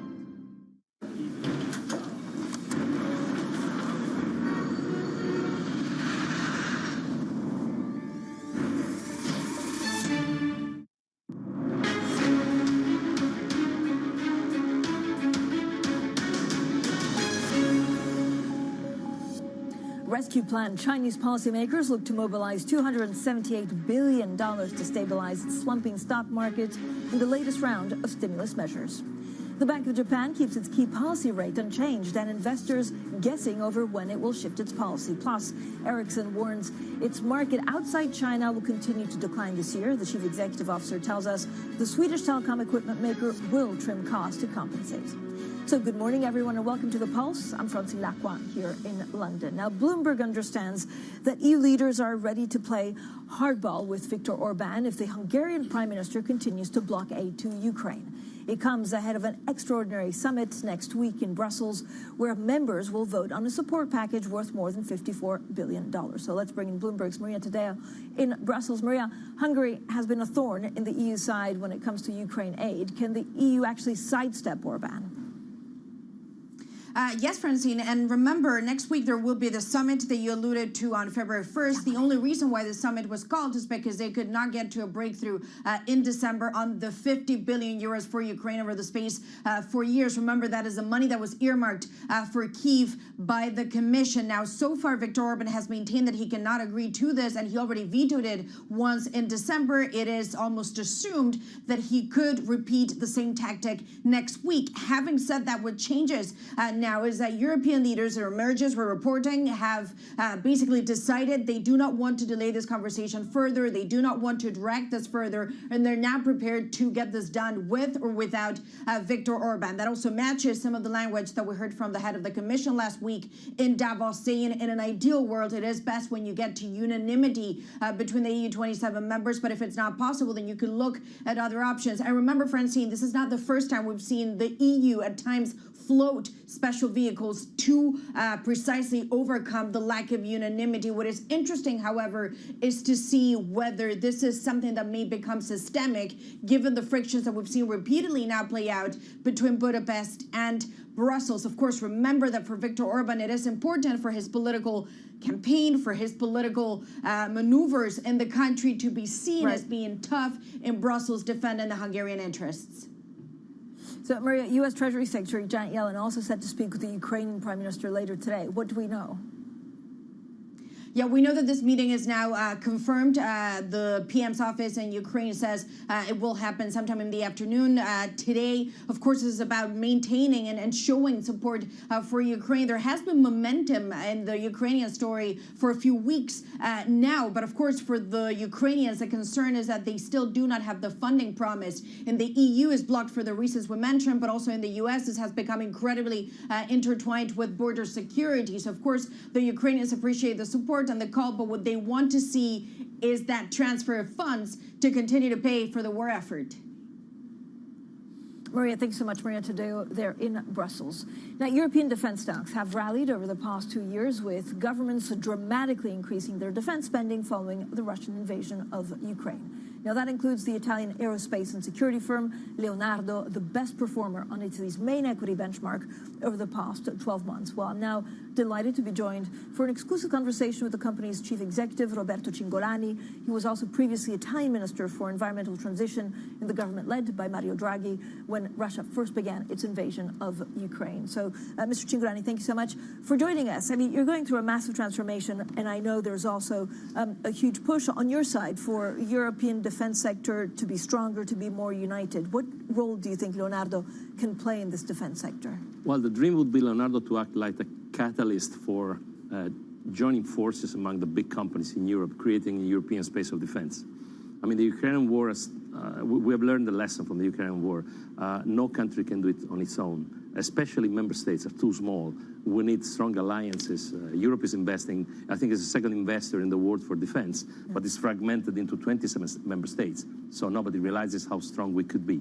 And peace must be defended, and that's a key point. But so concretely, how does this happen? I mean, this would be private companies, and it would be through M&A. What's the likelihood that what you're proposing actually ends up happening? In most cases, I think it's a matter of joint ventures, in which you have to consider that Europe is investing on something like 100 different platforms for land defense, air defense, naval defense. So the fragmentation of the investment is lethal to be really competitive. So making priorities, making choices, maybe stepping back from domestic market, looking at the global market of security would help. So joint ventures at this stage, I think that's the primary tool to start being visible on the world map. And is this because big M&A cross-border would not be allowed by countries because it's a strategic concern? Yeah, big M&A, first of all, has a problem with the antitrust, and the antitrust itself is getting an old-fashioned vehicle or an old-fashioned frame of rules, because if you think that global security is a global problem, you cannot consider internal continental competition as a key point. The key point is the global competition. So we should have more flexible rules to be competitive with the other countries, and also to be safer, to protect our citizens. But at the moment, I mean, there's also political will, which is being met with a lot of reticence from a lot of the other countries. So how do you want to change, Leonardo, under your leadership, to, I guess, be prepared for the future? So the first point, I think, is making technology priorities and making choices. Taking care of the product portfolio is very important. Savings, optimizing the efficiency of the engineering, and even the way we act in procurement, how we manage our budget, that's very important. Second, I think we have to create large alliances at European level, as I said before. And I think third, we should boost innovation. I think innovation at the moment is the key for the future. Without innovation, defense and security goes down. We cannot go down at the moment. There are too many conflicts around. You've seen in the Hormuz Strait now, there is an emergency. I think we're too slow. The naval mission should be accelerated. Well, there is the Hamas-Israel conflict, where obviously we have a problem next the corner, and the same is with the Ukrainian war. So we should be very, very fast, and we should be very technological. Do you think Europe has actually gotten, worse at innovation than the U.S.? And why is that? Is it not enough money, not enough cooperation? How do you explain that? Not worse, but more fragmented. Because as I said before, if you invest simultaneously on 100 platforms for naval defense, air defense, land defense, you will never be effective. In the United States, the investment is about twice the one in Europe, but they focus on about 30 platforms. So the investment per platform is by far higher than in Europe, so much more efficient. But again, is there a political will? We know that President Macron of France has also argued for, closer political ties. That has not come. And so until that happens, what is there a chance in terms of, what kind of JVs are you looking at? You are right, but I think that the big international companies have a big responsibility at the moment. Maybe we should pull the system towards large alliances. If the states are not capable to do this for political reasons, I think the company have more freedom to do this. So definitely we're working on alliances for land defense, alliances for strategic fighters, aircrafts. We are working on space alliances. Space is a very big issue for the future. Look at the launcher situation in Europe. We have too many countries making too many launchers. As a matter of fact, Europe is launching maybe 10 times in a year. US with Elon Musk and the institutional funds is launching 70, 80 times every year. And in the future, we're going to launch maybe 2,000, 2,500 satellites every year. And having a launcher is mandatory. So we need a strategy for that. Your share price was at a record high in the last couple of weeks. Can it still go higher? I think we can do more. So far, we have started a kind of discussion, new approach with investors. We have cleaned our portfolio of products. We've been very transparent in the description of the programs. Now we will deliver our industrial plan in the beginning of March, and I hope the market will like it. And in the future, we are strongly committed to do our best. So I think there is margin to grow. Mr. Cingolani, Boeing has been in a spot of trouble, and some people have spoken up and saying, look, it's because actually, there's not enough care in some of the services, things are done too fast. Would you agree with that assessment? Well, I mean, of course, the kind of information I have is from the press. As far as I understood, this further accident of the Boeing was due primarily to the quality problems in the aerostructure. So they have a problem in the supply chain. I have to say that Leonardo has, for instance, a large plant for aerostructure fabrication. We invested a lot of money over the last 2 years in the worst moment during the COVID when things were really bad, but we invested a lot of money to improve the quality in the manufacturing at unprecedentedly high levels. We're very satisfied now. The quality assessment is very good, and I hope we can contribute to improve the situation. I think you also make some of the fuselage, right, for the dreamliner? Yeah, part of fuselage, tails. For the Boeing, are you renegotiating some of those contracts? We are discussing. I mean, of course, we understand now Boeing as a critical moment, so we're trying to renegotiate, but we should also consider that they have a priority at the moment. They have a lot of aircraft on ground, so we are renegotiating in a fair way. Yeah, so is there something that you want from this Boeing deal in terms of negotiations? And in general, I know there's also, there's been concerns about fake parts that have been in certain parts. Like, how do you expect all of this to change? The main problem was that during the COVID, of course, there was a total stop of the aircraft fabrication. So those making the aerostructures like us or Spirit for Boeing, we really underwent most of the impact of this break. We didn't deliver. There were no orders, so we couldn't deliver. So now recovering is difficult. We are struggling to recover. We are going to the break-even point in 1.5 years, maybe 2 years. The hope is that the market takes off again, and it's taking off actually. Orders are coming, and so the number of orders from the main builders like Boeing or Airbus will increase. And of course, renegotiating the cost per component is an important part for the business model. But this is kind of a business that has to be discussed when negotiated with the customers. But Mr. Cingolani, how difficult is it? I mean, you have a very complicated supply chain, but this also really goes to the kind of the essential safety of everything that's done in one of the most delicate sectors. Yeah. How difficult? Like, how do you ensure that that a third party doesn't sell you fake things? Like, is this one of your main priorities for working on the supply chain? Is a priority. You have to invest in the supply chain. It's not simply a customer client relationship. You have to invest on the supply chain. You have to invest in terms of sustainability, technology, quality assessment. We have thousands of small and medium companies in our supply chain. We do our best. Some of those are really growing a lot. Others, we have to take care of them. But this is normal when you are in a big multinational group. So this is a part of the game. I mean, it's a part of the challenge. Yeah. All right. So thank you so much. So Leonardo, Chief Executive Roberto Cingolani stays with us, and we'll talk a little bit more about some of the challenges and opportunities. We'll have plenty more coming up. This is Bloomberg.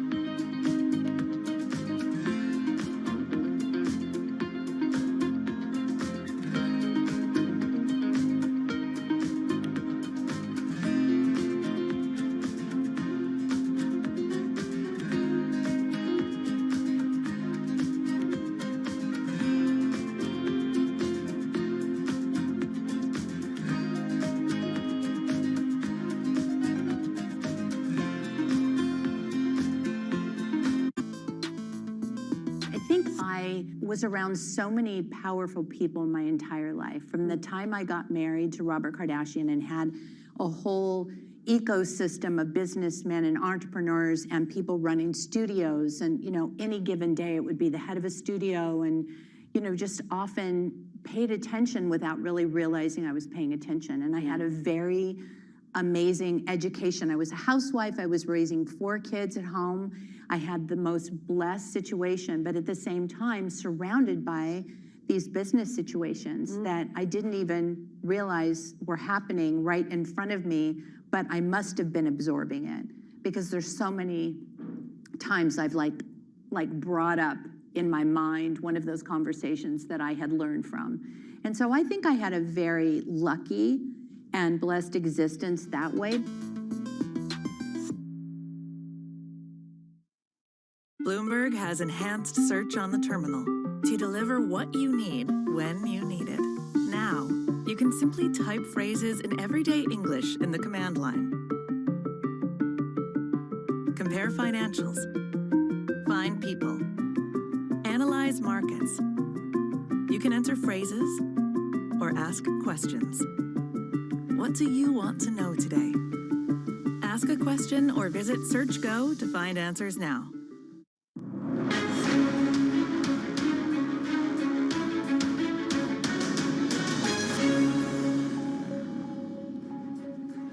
Welcome back, everyone. This is a Pulse. I'm Francine Lacqua here in London. Now, still with us, Leonardo Chief Executive Roberto Cingolani. Mr. Cingolani, thank you so much for sticking around. We were talking a little bit about some of the challenges of supply chains and things like that. You were also talking to me about, the pillars of growth and how you're expecting to change, Leonardo. What are the main objectives, or actually your main worries for the next 12 months? We're starting in January.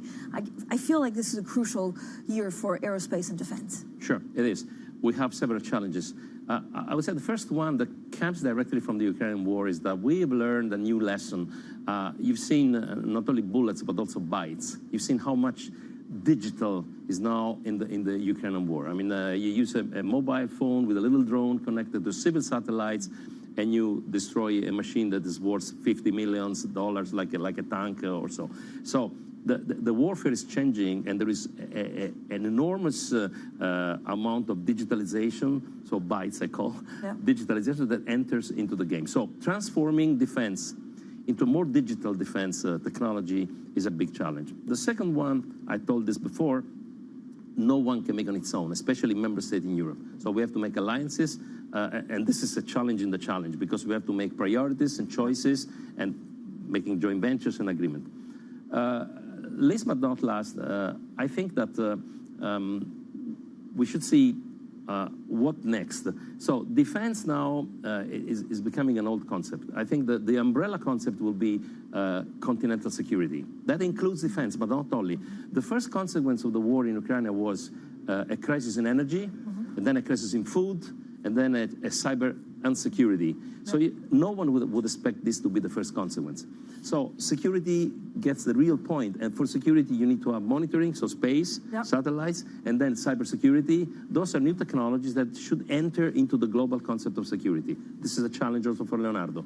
Is there something that you want to sell off in terms of units to actually have the cash to be able to acquire new ones? Sure. To do, to face these threats of the future? Sure. First of all, you have to make right choices. You cannot do everything, so you make good choices. You know where you can have an impact, especially in space and security, that are very broad, growing markets. You cannot do everything. Second, you can accelerate the development of products and new platform, maybe by merger and acquisitions, of course, or by specific R&D investments that normally are easier when you have cleaned the portfolio of programs and when you've cleaned too much open innovation. So focusing. How does DRS actually fit in your portfolio? Oh, DRS fits very well. I mean, DRS is working very well. It's very successful in U.S. We need an outpost in U.S. because, U.S. is a complex market. We need to strengthen the synergy between Leonardo as a whole and DRS itself, but this is something we're discussing with the management. So we are really doing well along, and I think this will be very important for the future, especially in view of the Europe-US interaction. So there's no plan of selling a stake or even selling out the holding for like an EU stake. You're holding on to that no matter what. What we did was calculated. I mean, we made a little selling operation because we wanted to have enough resources for a very specific campaign of merger and acquisition that we're doing now. We have due diligence in course for small, medium companies that we need. but for sure DRS stays there. So it was like an operation just to inject a little bit of liquidity, What basically. we need, yeah. Could we have these surgical kind of operations in other parts? Yes. As well? No, I don't think. I mean, we have what we needed. So I think now we are making the due diligence, because we are trying to see in specific area of our portfolio products what kind of merger and acquisition we can do. We are quite ahead. So in the next months we will finalize. And I know you mentioned, of course, the delay in some of the supply chains because of COVID and other things. What role do you think Leonardo will play in this? Are things going back to, better? And if we have Donald Trump in the White House, does this change the supply chain equation, especially for defense? Okay, I mean, most of the problem was with the supply chain for aircraft, for the reason I mentioned before, which is the same everywhere in the world. In the supply chain, some problem, of course, comes for electronics and chips. In this respect, we are considering the possibility to become autonomous, specifically for high-power components, having our own foundry. That's a very specific investment we're evaluating at the moment. But I don't think we have broad supply chain problems. Those are primarily aircraft and eventually a little bit electronics, but we're managing quite well. Does Donald Trump at the White House change expectations for, American defense systems? No, I don't think. No. There is no change in expectation. I think what we have to do, we have to finalize as soon as possible our rationalization of the portfolio and our strategic choices in terms of products in the new platforms like space and cybersecurity that should complement our core business, which is helicopter, aircraft, and electronics. Okay, thank you so much for your time today. Fellow pleasure. Genoese, Leonardo, Chief Executive Officer there, Roberto Cingolani. Now, Ericsson is also warning that its market outside of China will continue to decline this year. The telecom network equipment maker says investment levels by many phone operators remain unsustainably low. Its chief executive has been speaking to Bloomberg. We'll do what we can to really trim our costs. But of course, we will continue to invest for building up our enterprise business. So if you look then, what's actually the driver of the need to invest in the network? First of all, it's a customer experience question. Customers demand connectivity, wants to have it for their communication needs. Enterprises want it to digitalize the companies. So it's a lot that's actually going to drive investments going forward. Siemens chief executive there speaking to Bloomberg. Now, coming up, Donald Trump and Nikki Haley have been rallying supporters ahead of today's New Hampshire's primary. We'll have the preview for this next, and this is Bloomberg.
I used to have a data point I used to share that 75% of the people had never heard a phone ringing.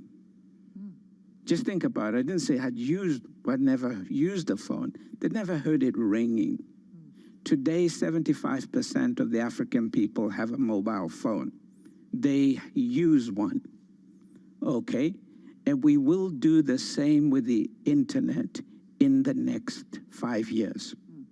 We will do it as an industry, as entrepreneurs. All we need is the space, and we need investment support. because we are the best investment cases for this in the world.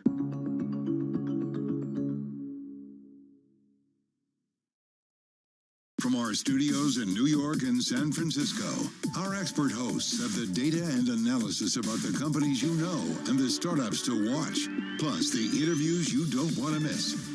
Watch Caroline Hyde and Ed Ludlow on Bloomberg Technology, the only daily business show dedicated to tech, right in the middle of the trading action. 11 a.m. on the East Coast, 8 a.m. in the West. Only on Bloomberg Television.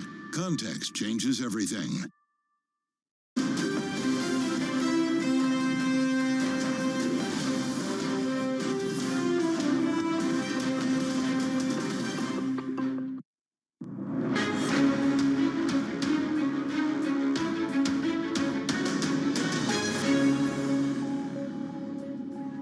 Now to the U.S., where Republicans in New Hampshire today vote on their party's nominee for president. Now, polls suggest Donald Trump has a lead over his rival Nikki Haley in what is shaping up to be her make-or-break moment in the race for the White House. Well, joining us now is Bloomberg's Kriti Gupta. Kriti, first of all, I've been calling it a caucus all day. It's absolutely not a caucus. It's a primary, and this changes the way that actually it's run and who can vote. So, you know, this is a big deal. Why do we care so much about New Hampshire? Well, this is a big deal because of the way it's run, to your point. This is a state-run event as opposed to a party-run event. This is why it's so different than the Iowa caucus. But it's also a litmus test. New Hampshire is a really tiny state relative to the United States. It only provides about 1% of the delegates that you actually see go into the Electoral College. The reason it's so important is because of the way it's operated, that basically if you're an independent, if you haven't declared loyalty to any kind of party, you can go and actually vote in either the Republican or the Democratic primary. 39% of voters in New Hampshire are independent. So for Nikki Haley and Donald Trump, it's really about can they sway them over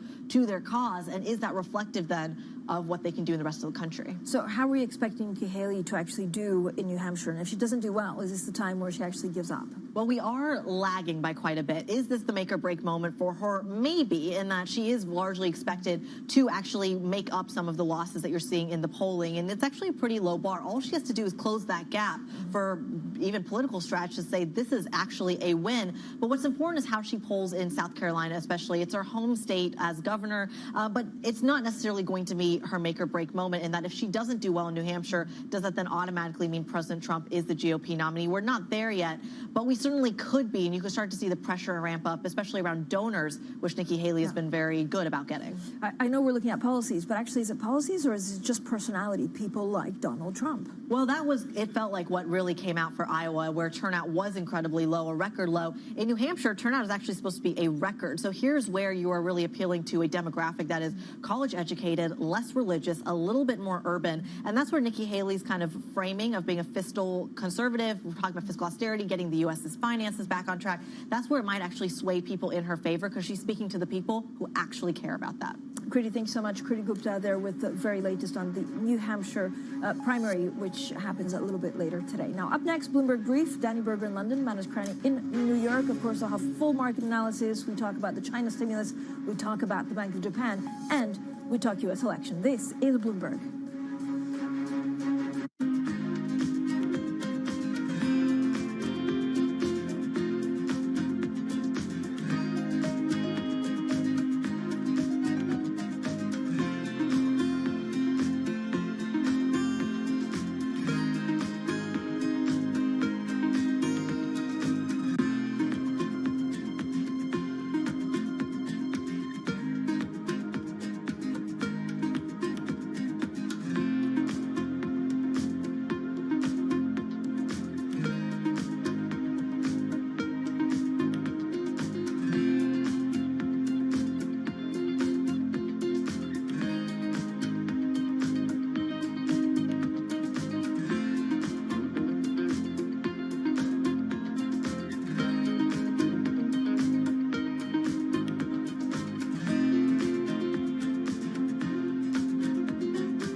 Successful company, but you might not want to run it for the next 10, 15, 20 years, or do you? And if you didn't, would you want to go into government? If the president called you to serve our country, would you go into government, or would you start another company? I love what I do.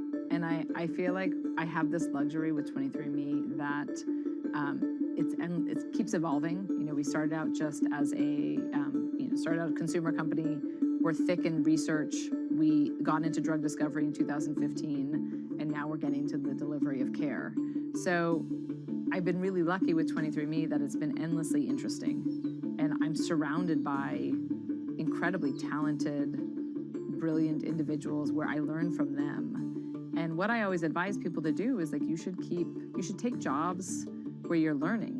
And if you stop learning in a job, then you should quit. And, like, frankly, when people leave 23andMe, like I say, if you're not learning anymore, you should move on. So I'm 100% committed to 23andMe. That said, my other passion is other direct-to-consumer. Like, I want to build out a true consumer-empowered healthcare world, like one that is outside of the existing system.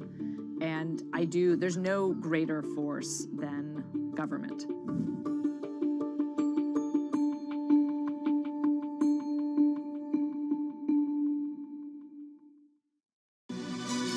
This is Bloomberg News Now. News when you want it at the touch of a button. Another volatile day on Wall Street. We're seeing big moves. All eyes on Capitol Hill as Democrats and Republicans prepare. Today's job numbers casting doubt on the Fed's next move. Inflation remains front and center. And that's news when you want it with Bloomberg News Now. Get it 24/7 on the Bloomberg Business app, Bloomberg.com, and anywhere you get your podcasts. Bloomberg News Now. Context changes everything.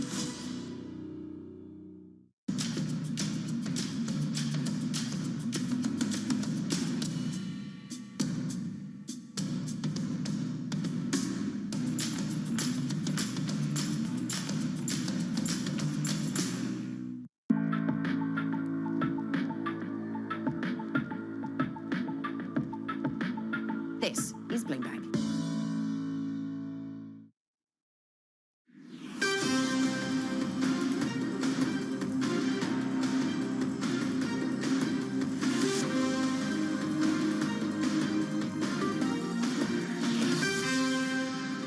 Good morning from our world headquarters in New York. I'm Manus Cranny. And from our studios in London, I'm Danny Berger. Welcome to Bloomberg Brief. Let's set your agenda. To the rescue, China's looking to mobilize $278 billion to stabilize its slumping stock market. Donald Trump urges voters in New Hampshire reject his Republican contender, Nikki Haley, in the final primary pitch. And earnings season kicks into high gear. Netflix results today after the market closes. But in first instance, it is about whether you really want to go full bull into the rest of this tech earnings season. Netflix, Tesla, along with Intel will come tonight. Equity markets in the United States of America. If Goldman Sachs have written that it's going to be a soft landing, there it is going to be a soft landing. We will have the prices for it. As if by magic, they will appear. I assure you, they will. Stocks are procrastinated. You see, there you go. I speak, it happens. It's mellifluous on this show. There you go, 48.81. There's nobody breathing a better sigh of relief at this precise moment in time than myself. They don't need to cut in March. It's not going to be essential, according to Goldman Sachs. And this index is trading at 20 times earnings, still below its peak during COVID of 23.4. NASDAQ positioning is getting a little bit stretched, according to Citi. That's what they're saying, so just perhaps be a little bit nervous. But it's never news until it's news. It's never sentiment until it's sentiment. Rallying the national team, that's what the Chinese are doing. They're putting together an offshore fund, a stabilization fund, $278 billion. They want to take forceful measures, according to Li Qiang. This is the premier talking about market intervention, macroeconomic stimulus, messaging. The question you need to ask yourself in these indices in China is, have we seen a capitulation moment? We've seen the national team before, Danny, but this morning, this is a big broadside at confidence. Good morning, and thankfully, the board's worked. And I feel guilty here because my boards are already up in front of me. I don't need TV magic today. I've got it already. Man, some of the positivity around risk yesterday also seeped into the bond market. It was a fine day for bonds, too. Yields were down by about 2 basis points. We're entering that slightly today. We're up about 1.7. Your 10-year yield's at 4.12%. In absence of news, really, we don't have the Fed speak. It's a blackout period. There's no big catalyst at this moment. We did have a BOJ decision. They hold held rates 9-0, a policy statement nearly identical to the December one. There were some hints of hawkishness, though, when Ueda spoke at the press conference. He said that they'd look if negative rates should be kept, if a price goal is in sight, that labor unions are asking for higher pay, though some of the strength in the yen, which I should say is up about 1/3%, might have to do with what's going on in China, too. Finally, Brent crude dropping just below $80 a barrel. It did hit that yesterday, a year-to-date high off the back of that increased Red Sea tensions, as well as reports of a Ukrainian drone at a Russian energy field in the Baltic region. Now, Manos, let's go back to China. Let me show you what the yuan is doing, because as I said, this might be some of the reason that we're seeing some punchiness come through for the yen, along with that hawkish language from Ueda. The offshore yuan, rather, is up about 1/3% versus the dollar. This is the biggest gain that it's seen in about a month. Manos, the number is $378 billion rescue package, 278 rather. I mean, there is a real sense of urgency in this latest round of stimulus. Yes, I mean, there is a real urgency about it, and this goes back to the flow of money. This is global fund managers having gone underweight these benchmarks. And if you look at what Goldman's have this conference today. You've got Joshua Schifrin there. He is the global head of trading. He said Chinese stocks will have a great year, Danny. There's just so much bearishness out there. I would suggest we do it via options. So the question goes back to, as I put it to you, Danny, have we seen a moment of capitulation?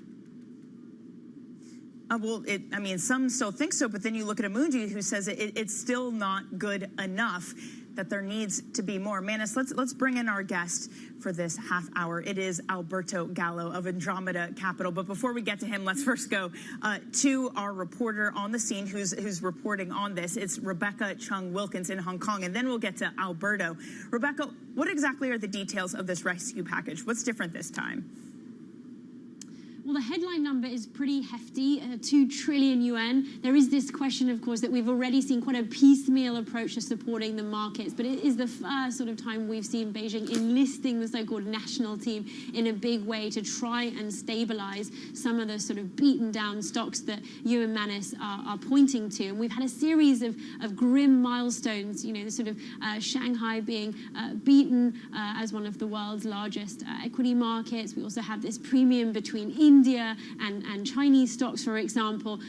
So certainly is positive. It's interesting to me that the narrative around this supportive measure has sort of shifted through the day, for example. There was very little movement initially in the CS300, in the Chinese stocks onshore in response to this news. And in part, that's sort of in keeping with what we've seen typically when these measures are rolled out. So some of them that were rolled out, for example, back in 2015 during that stock market bubble, they were actually counterproductive, actually prompted a fall in equity. So the response here is also somewhat unpredictable.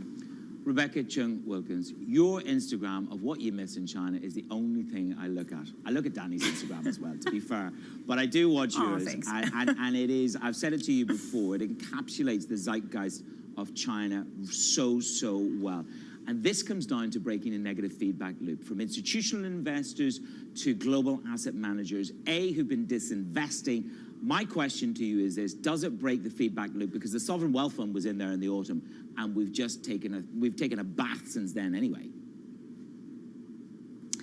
This is the fundamental question, and I think the issue is this is not a proposal to boost the economy. And that is essentially the issue for foreign investors in particular. The problem is that they want to see some kind of big stimulus that Li Qiang has said last at Davos. But time and time again before, they are not willing to introduce some kind of big bazooka support for the economy. And I think ultimately that, coupled with the effect of these sort of piecemeal supportive measures, means that it's very, very hard to win over the skepticism among foreign investors. But whether or not this rally, if we can call it that today, is sustained, you know, is somewhat sort of by the by. The other question I think that is worth just looking at is this also answers the question of how much pain is Beijing willing to tolerate in its equity markets and in its financial markets? How much instability is it willing to tolerate when it comes to, for example, retail investors who are feeling that pain already with falling property prices, who have a smaller available set of options to invest in China today? These issues are linked to, for example, social regional instability issues. These issues are linked to the social contract that underpins Beijing. So these are very, very big questions that Beijing is trying to tackle. It's not just the question of a stabilization fund to try and sort of bandage over some of that losses and some of that sort of unease that we've seen, not just over the last year, but over the last 3 years. Okay, it is about the fabric of the middle class. They've been battered and bruised in their tech stocks and in their housing exposure, and now it's about creating the floor. Rebecca, thank you very much. Rebecca Chung-Wilkins there with Danny and myself. Let's bring the conversation to Alberto Gallo, CIO, co-founder of Andromeda Capital Management. So here we are. The national team are out playing in China, but it's a much bigger story about trying to put a floor under growth, a floor under confidence, Alberto. What does this kind of move indicate to you? Do you have exposure to China? Would you take exposure to China? Good morning. Good morning. Well, in one word, it's really hard to invest. It's an uninvestable jurisdiction for bondholders. It's very investor unfriendly. Is there a trade? Potentially there's a trade, but it's very hard to fix structural issues with a monetary band-aid. There needs to be reform and essentially, inside the economy, a stronger fiscal stimulus. That's why I think investors are not particularly excited. It's very hard to change animal spirits after many years of deflation and a Japanification environment. Having said that, it probably caps the worst case scenario. So it's a marginal positive for Europe. It's again, it goes against people that were seeing global deflation because of China. So it creates a little bit more growth upside for other regions in the world. Is that how you trade this then? Because you said there is a trade to be had. Is it not direct, it's indirect then? That's right. So there's a lot of optimism this year on not just insurance cuts, but like a string of cuts from the ECB and the Fed that will go beyond what's insurance. And we see actually the economy reaccelerating, especially in the US. Solid jobs, solid retail spending. The more they wait, the harder it's going to be to cut rates. And you've seen the real-time GDP numbers are going towards 2.5%. So we see strong growth, and we see that there is a risk of reacceleration in growth, particularly in the US economy later in the year. And we will come back to the US and the skew for cuts in a moment, Alberto. But if we focus on Asia at the moment, the one central bank that is lagging everybody is, of course, Japan. Kishida's talking about wage rises. They've cut their inflation outlook. How much more extension is there in the timing before they lift off from negative rates and actually really rip the Band-Aid off on full yield curve control? I mean, in Japan, the risk is that they might just miss the train because the window is closing. And so we do think that they have to go by the end of Q1 or early Q2. And if not, it's going to be a little bit harder to normalize. They still can, but it's harder to normalize while other central banks are doing insurance cuts. So they really need to be quick. And the data is there. So the BOJ has been extremely vague, probably in an attempt to not rock the boat for global markets. But now markets are, very, very complacent. So the time is end of Q1, beginning of Q2. I mean, we've learned in the past couple of years that there's a difference between what central banks should do and what they actually do. How confident are you on that? I mean, we get a decision like today, and again, the statement, there's virtually no change in what they said besides a few tweaks around GDP and CPI. So I think that they've been too vague. They're buying time for other central banks to essentially wait, because a very hawkish BOJ could disrupt long-term yields. The real determinant of risk assets here is not the front end, it's long-term yields. We have seen in the past when the 10-year US goes to 4.5 or higher towards 5%, it does create financial instability issues, and there's still a lot of institutions that have a lot of duration exposure. So hiking the short-end rate above 5% for the US economy for 1 year does not tighten financial conditions. The economy is coping really well. It's the long end, and Japan is the anchor for the long end. And I think that's giving enough time for the US to go into elections, without bumps. But I think the BOJ might miss the window here if they don't normalize by the end of Q1, beginning of Q2. Okay, Alberto, we'll focus more in on the US in just a moment, so stick around with us. That is Alberto Gallo. Manus, first though, let's talk about some of the top stories that are trending trending on the terminal this morning. India's stock market has overtaken Hong Kong to become the world's fourth largest. The combined value of shares listed on the nation's exchange reached more than $4 trillion at yesterday's close. Further down in the rankings, Saudi Arabia's total market cap is now closing in on the UK's.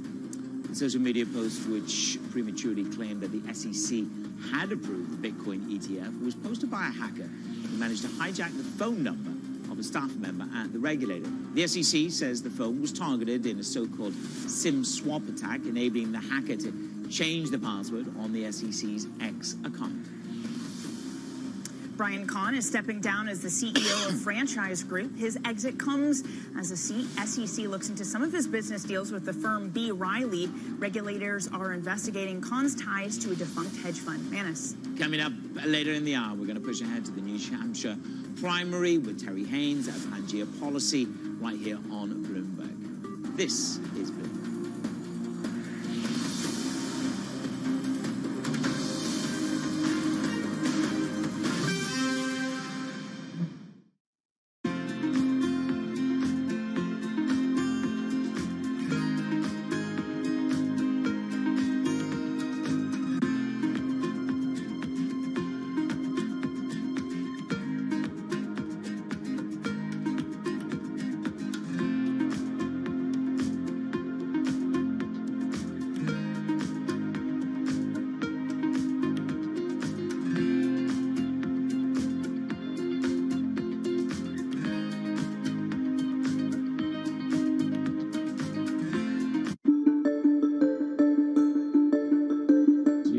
Much oil to be found in the lower 48 at this point, or even in, let's say, Alaska as well, or mostly we know where all the oil is, and there's no more big Permian Basin kind of deposits anywhere? People have said that over time, and then we've always been surprised. And so the U.S. has been explored more than any other place in the world. I think the industry has a good idea, but technology allows you sometimes to recover things that you haven't been able to before. That's the story of shale. The other one that continues to be a positive story is deepwater Gulf of Mexico, where we'll go out and drill in a mile or more of water depth and then go down several more miles and find large fields. And the Gulf of Mexico is still relatively underexplored compared to the onshore. So I think there's still room for more discoveries.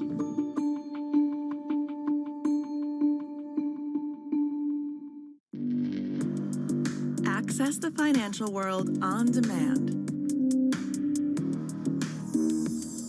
Hear from leading economists, policymakers, and industry experts via live and on-demand webinars, only from Bloomberg.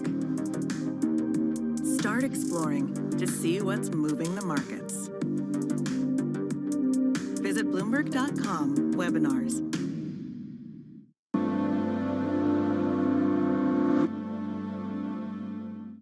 2024 nominating contests are here, and the candidates are making their cases to New Hampshire voters ahead of the primary. New Hampshire is going to speak very loudly. Bloomberg is live on the ground, bringing you the fastest news. Trump is leading by a long shot. Insightful interviews. Nikki is the one that has knocked all these other candidates out of the race. And the most informative analysis about what it all means for November's presidential election. What is your path to the nomination? Coverage continues today, only on Bloomberg.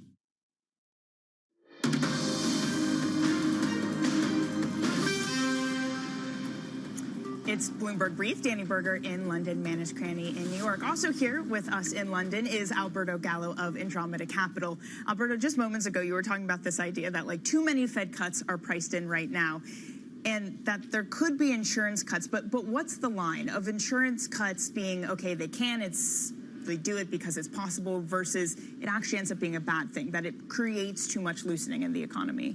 Well, we already see the effect of monetary easing, of financial conditions loosening, with spreads on credit at record lows and stocks at record highs. So there's been a lot of anticipation. What makes sense? A few cuts for insurance purposes probably makes sense. But everyone is forgetting about fiscal, which is the driver of growth here. And we have a very tight election with a potential Trump victory, which would mean even more fiscal, plus inflationary trade wars which would create an increase in long-term yields. So I think that here the market is very complacent on yields, on the quantity of cuts that the Fed can do versus the strength of the U.S. economy, where we see growth going higher. It's true, inflation is lower, but growth ultimately, creates higher inflation, and we don't have the conditions for emergency cuts here.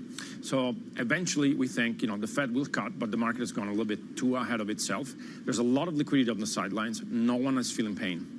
I mean, you say, you mentioned that this election is tight. We're in New Hampshire. We don't know how this will all play out, but right now, if there was a Trump presidency, there would be renewed tariffs, we expect. There would be a fiscal easing. And if we go back to 2016, there was an exodus, a phenomenal exodus from bond funds when he came to power. Is it, and I'm asking a lot of guests this, is it too early to have some kind of a cautionary tail trade on a Trump victory? Is it just too far out? We don't think so. I mean, this time the market is going to be smarter. We're not going to be completely, surprised by a Trump victory. It's a very tight election. And so if you have a Trump victory with Fed cuts just ahead of that, that's adding fuel to the fire. You're going to have, monetary easing, plus expectations of more cuts, plus, more fiscal spending.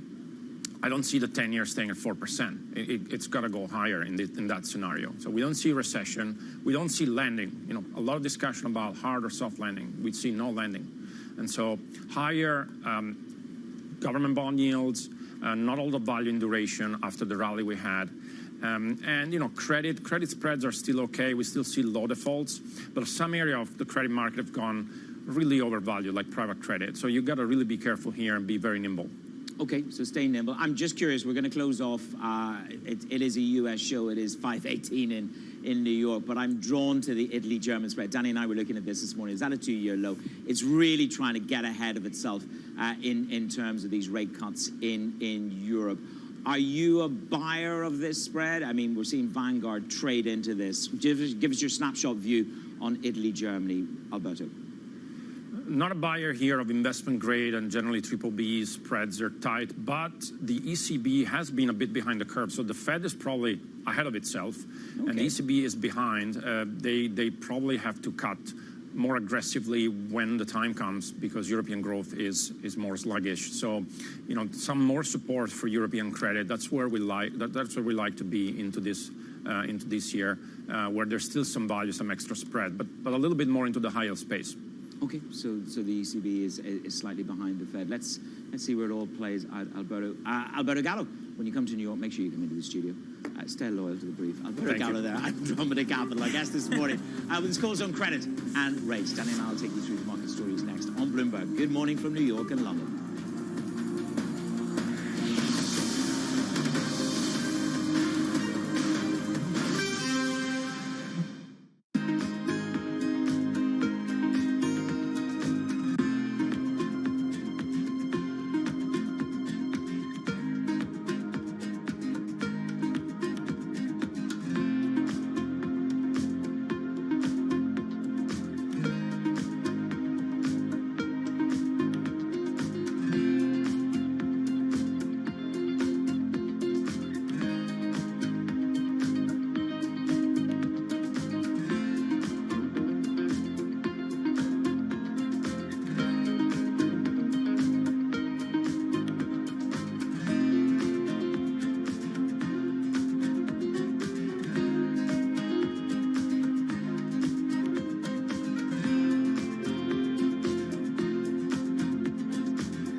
Regional sports networks. There's a lot of, it's a business that seems to be collapsing.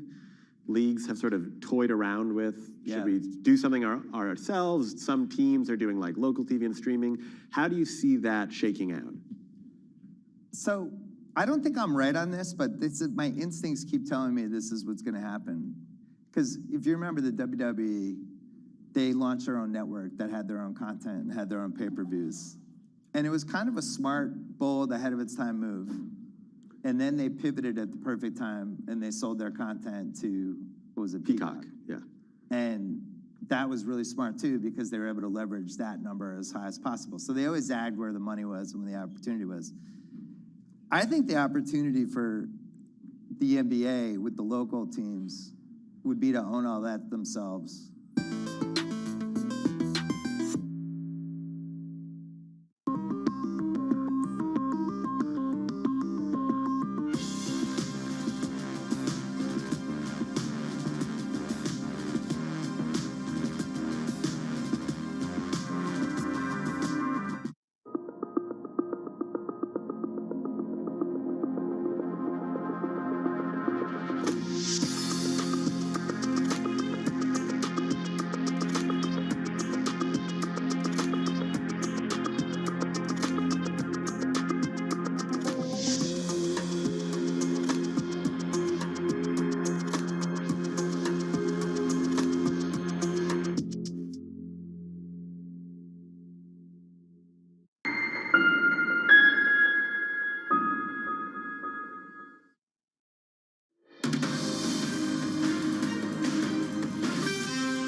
It's Bloomberg Brief. I'm Danny Berger in London alongside Manus Cranny in New York. Manus, there's a story out, a report for Financial News that along with all the restructuring Citi is doing, they're going to cut bonuses up to 20% for senior bankers. They're also going to skew their pay to top performers. This is a quote in the story. I just want to read to you. Some bankers are getting paid more than their managers. There were some losers, but it's a practical way to let go of people that are not performing. That's certainly a way to get rid of some managers, pay their underlings more. It's a good way to demoralize them and get them out the door. It just shows you how aggressive this bonus season is going to be. This is now the third most read story in the past 8 hours. I wonder why, Danny, because everybody's going into their offices right now to negotiate those bonus, well, not to negotiate, but to accept the envelope. It's now number 6. In the past hour, it is the 6th most read story. And if you think about the payout environment, deal making, unless you're in the Middle East, you're not really closing any major IPOs. You're not really closing any major infrastructure deals. Morgan Stanley, again, just going through some of the other stories there, cutting their payments. Goldman Sachs, however, increasing an upping of 10% in the bonuses for their deal makers. So the flow, we know Goldman's are up there on the top of the charts. This is about as much competition for market share in the deal making, and that plays through on the bonuses. Yeah, look, if investment banking fees fell by 15%, maybe no surprise there. Man, it's the other story that caught my eye. We have to talk about this because I'm a bit obsessed with it. Moody's is out with a new report about red flags, basically saying this shell company has some red flags. Perhaps it's used for nefarious purposes. Here's what they found. More than 2,000 companies, Manus, have directors aged 123 years old and above. Just for context, the oldest known living human was 122 years old. So, yeah, either there's this like miraculous community of record old people, or it's not real. Well, if you think of the amount of money that's laundered globally, what is it, $1.6 trillion they reckon? And if you go to the other side of the trade, thousands are below the age of 5, and there are 22,000 entries with a registered address of the Egyptian pyramids. However, for all the mudslinging about where these havens are, the UK is the only country with the most red flags at 5 million. That's the bastion of good regulation, the bastion of law. I was going to say, maybe like the Egyptian pyramids, maybe Tutankhamun's come back from the dead, and he is now managing a shell company, and that explains why there's someone who's 942 years old, apparently, who's a manager, which obviously would be impossible. It's so ridiculous.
venture capital. It's been volatile. From bank crisis anxiety to AI exuberance, Caroline Hyde and Ed Ludlow chat with the biggest names about the latest tech trends. Is AI going to dominate the earnings narrative for this sector this week? I think we're seeing opportunity and potential platform shift that we haven't seen in a long time. If you're a company today and you're not embracing the changes that are taking place with AI, you're going to be behind. How do you prove to the investor base that you haven't just tacked on AI to make yourself sexy? It's very hard to differentiate if you're not experienced with AI. The startup stories. We think this is a watershed moment for technology. Certain categories are more exciting than others. Right now, obviously, generative AI is a category that is very exciting to startup founders, customers, and venture capitalists as well. So what we are seeing is a new area of opportunities for new founders to come and change the industries that matter. And the real talk on realistic valuations. Some of the best opportunities are sitting right in front of us. How do you discern which ones are good on the marketplace right now? I think founders have woken up to the reality that taking on more money at higher terms doesn't necessarily play to their benefit in the long run. How do you actually invest? Follow the VC money on Bloomberg Technology, the only daily business show dedicated to tech right in the middle of the trading action. 12 p.m. on the East Coast, 9 a.m. in the West, only on Bloomberg Television. In a multi-trillion-dollar industry, there's a lot of ground to cover. We indeed have a rally. We're talking a lot of dividends. We're talking income. We'll show you what's happening in ETFs like no one else. Bloomberg ETF IQ, Monday on Bloomberg. Why do the biggest names in business choose Bloomberg? That is a great question. It's a great question. Great question. Great question. That's a question I get all night. Bloomberg, top experts, great questions.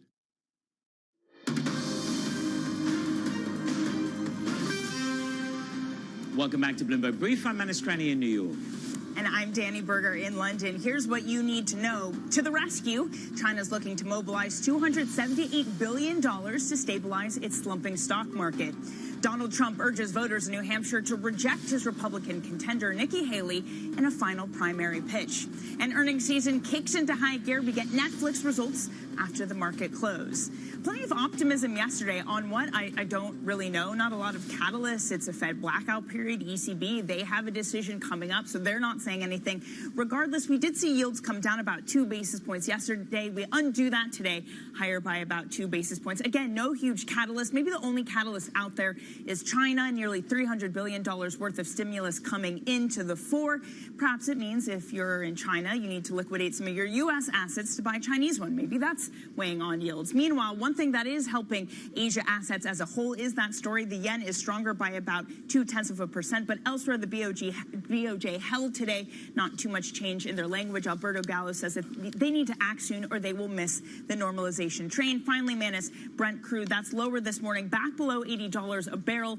We were up over it yesterday on continued Red Sea tensions, but it's that back and forth between tensions versus supply. Yep, but it's all going to come down to sentiment in terms of these tech stocks and the numbers they deliver. As you said, Netflix, Intel, you've also got Tesla delivering their numbers tonight.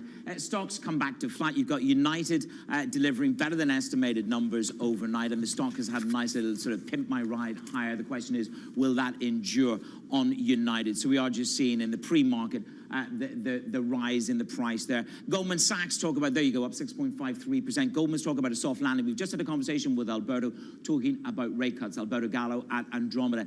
And it's whether you now get insurance cuts, a couple of insurance cuts, rather than actual necessary rate cuts, because the economy is strong. You're trading at 20 times earnings, so you're still below where we were at the peak during COVID on the S&P forward earnings of 23.4. NASDAQ flat at the moment. Citi said the position here is quite long, it's quite concentrated, and then it's never news until it's news. They're rallying the troops, as it were, the national team, a stabilization fund. The Hang Seng closed up 2.63%. You're right, Danny, $278 billion of equity market buying. But we've just had a conversation with Andromeda, again, going back to the uninvestability of China, in his opinion, from the bond side of the equation. They're taking forceful measures, according to Li Qiang, market intervention, macroeconomic stimulus, and messaging. And Goldman's have their no doubt this could be a moment of capitulation in the Chinese stocks. You want to trade it via options. Danny. Well, the other thing that Alberto Gallo said from Andromeda that I thought was really interesting contrasts with the conversation we had with UBS Mark Haefele yesterday. Haefele said that it's a mistake to tilt your portfolio for any particular candidate, that it's been shown to be negative for most investors. But that's certainly not what Alberto said, is it, Manus? No, I mean, Alberto Gallo, Andromeda, just basically made the point, we have such a close race. And if we get a Trump nomination and a Trump presidency, which is not outlandish, if you look at all the polls at the moment, then that is a fiscal largesse moment. That is a moment where you're going to see global tariffs, a movement perhaps on fiscal largesse, and that has an implication for the bond markets. He doesn't see yields going back sub 4%. If anything, the skew is to the upside, Danny. Yeah, maybe we're more prepared for it this time, but, you know, we Correct. certainly learned in 2016 the worst of what can happen. And Manus, we are preparing for the New Hampshire primary tonight. And on the eve of that, Bloomberg spoke to the governor of the state over the weekend to discuss his thoughts on the former president. Because of that Trump brand, we've lost in 2018 and 2020 and 2022. I'm so tired of losing, and I'm tired of losers, and I think we're just tired of that brand that just drags the rest of the Republican Party down, right? What's the point of scraping out a win in the presidency if you lose everything else, like he has time and time and time again? On this, our next guest writes that the real key to whether the Republican POTUS nomination race continues or not is how much of the about 15% Christie DeSantis New Hampshire support, which today is uncommitted and AWOL in the polls. Joining us now is Terry Haynes, founder of Pangea Policy. Terry, how likely is it that that 15% goes to Nikki Haley, and is that even enough to make a difference? Good morning, all. A couple of things. One is I do think it helps. There's two things that matter here, and markets should look for both of them today. One is that missing 15% and how much of it goes there. You'd think that the vast majority of that is Christie, by the way. So you'd think that Christie votes would be going to Haley instead of to Trump. So she gets a bit of a leg up there. The other thing, though, is turnout, and you know that's a trope. Everything depends on turnout, of course. But in this case, the difference between sentiment on the ground and what may be likely to happen in terms of turnout is big. Everybody on the ground in New Hampshire says, well, we don't see a lot of enthusiasm here. But on the other hand, the New Hampshire Secretary of State said a couple of days ago that he expected turnout of 322,000. To put that in perspective, that's 12 or more % more than the previous high in New Hampshire, which was in the 2016 contested primary won by Trump with 35%. My gut is that if you get a much higher turnout in New Hampshire from Republicans plus the 40% of undeclared or independent voters, that probably helps Haley a lot more than Trump. So you've got a real race here with a couple of serious unknowns.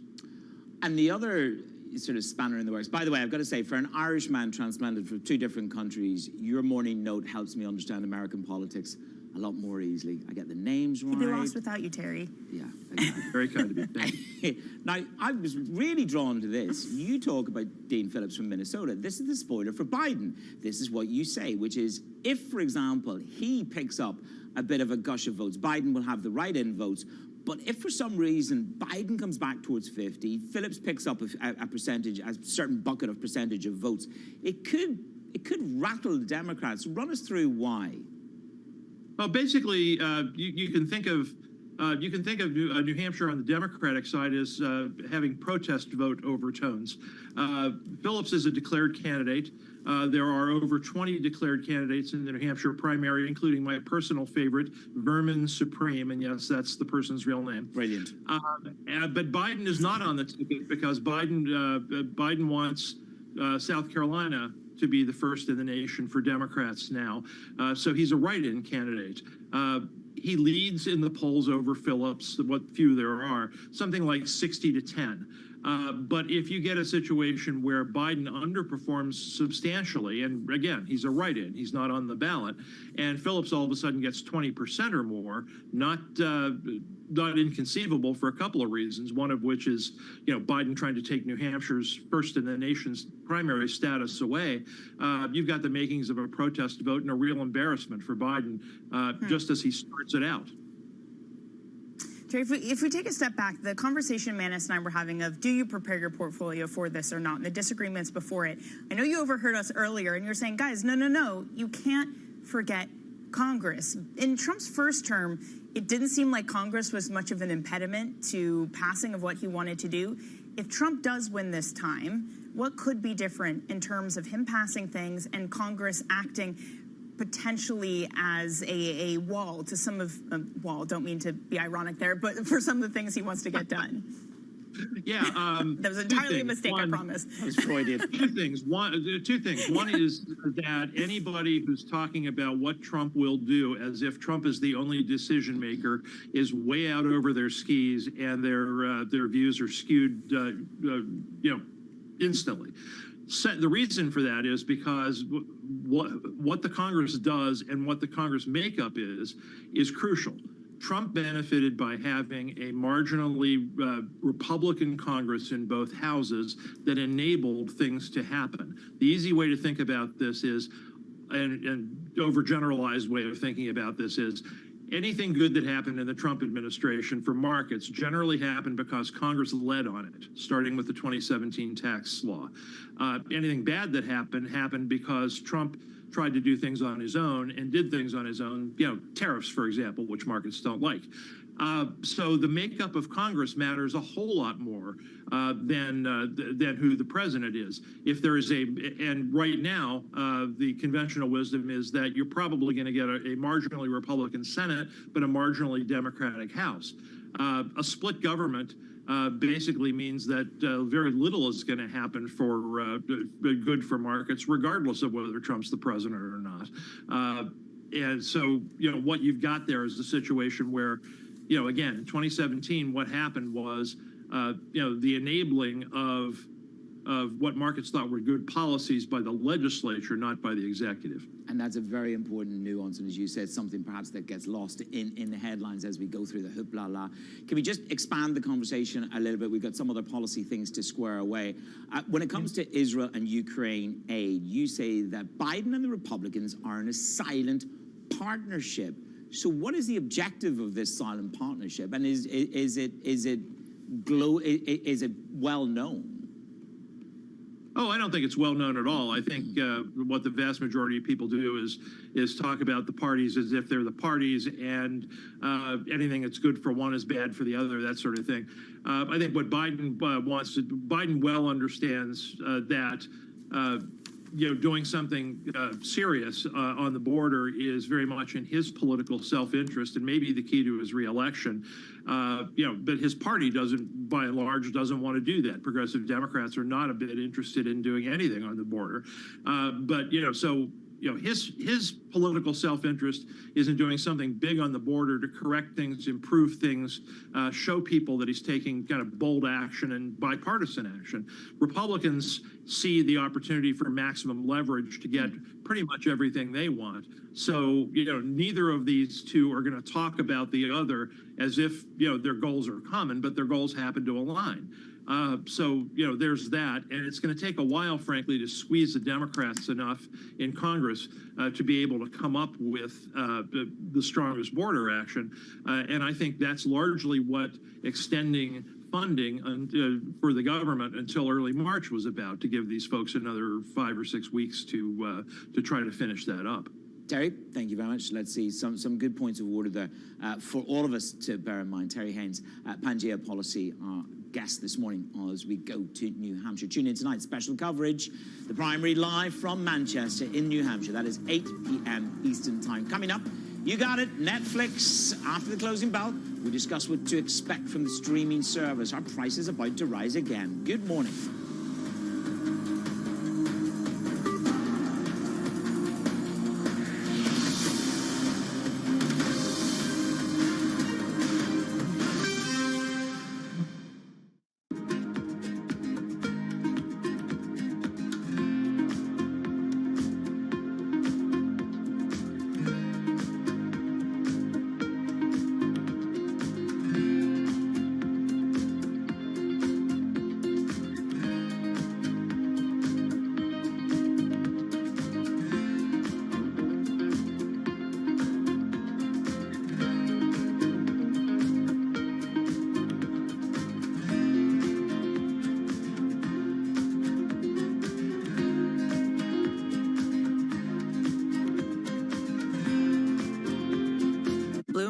has enhanced search on the terminal to deliver what you need when you need it. Now, you can simply type phrases in everyday English in the command line. Compare financials. Find people. Analyze markets. You can enter phrases or ask questions. What do you want to know today? Ask a question or visit SearchGo to find answers now. Warren Buffett is somebody you've met and you know. What does he tell you about investing? He tells you to just do what he does, or what does he tell you? Pretty much. I mean, one of the things, we have this great connection about the love for baseball. And the reason why Warren and I got to know each other is he insured my contract, the 252. I reached out to him and I said, Warren, now that we're business partners, maybe I can come see you in Omaha. I thought I would never get an email back. And Debbie, who's been with him for over 40 years, wrote back and said, how's October? I said, I'll be there because we're not going to the playoffs. And that led a series of 5 or 6 years where I go back to Omaha. And he said, Alex, you always want to be a gentleman. You want to be a great baseball player. And then the 2 rules of investing are, 1, never lose money. And number 2, don't forget rule number 1.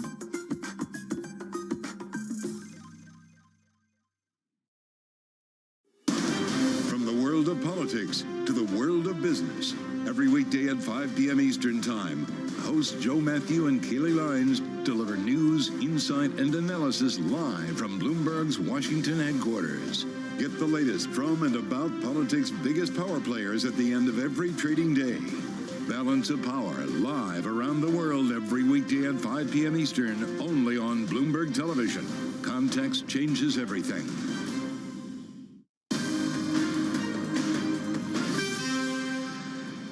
It's Bloomberg Brief. Danny Berger in London, Manus Cranny in New York. Now, United's 2024 outlook, Manus, it was after the bell yesterday. It did beat Wall Street's expectation.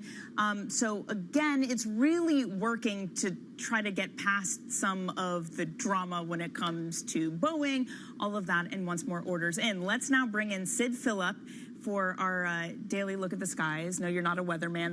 That's maybe what that sounds like. Okay, so we had United yesterday. I'm looking at the share price pre-market, 6.2% gain. Again, we talked about how awkward of a quarter this is, delayed deliveries from Boeing, the plane itself, those kinds of issues. What allowed us to look past all that? So I think United is obviously seeing the benefits of sort of fares, and they're sort of very bullish about demand continuing to be big for aviation into sort of next summer and beyond. And so I think the market was positively surprised by the fact that the carrier is sort of looking at its fares and yields and seeing that there is a lot of demand at the moment. And it was sort of a change from what Delta Airlines was sort of slightly more pessimistic. And I think the fact that we have they look past the guidance on costs going up. They talk about how the MAX grounding is not going to have as big an impact as people had expected. I think that's really giving positivity in terms of United's earnings. Sid, we're going to get you your own show. Do you know that? It's Seriously? It's going to be, we're going to roll out Michael O'Leary. We're going to roll out these US airline CEOs. We're going to roll out Sir Tim Clark. He'll be looking for a new job, Sir Tim Clark, quite soon, I understand. Right, tell me this. Dave Calhoun, how long will he last? Scott Kirby's going for, not the jugular, but he's certainly got the knife out. Yeah, so we reported last night that Scott Kirby, United CEO, has expressed frustration with Boeing's current management, as well as with the fact that the MAX grounding is now onto its 3rd week. And United is one of Boeing's biggest and most important customers.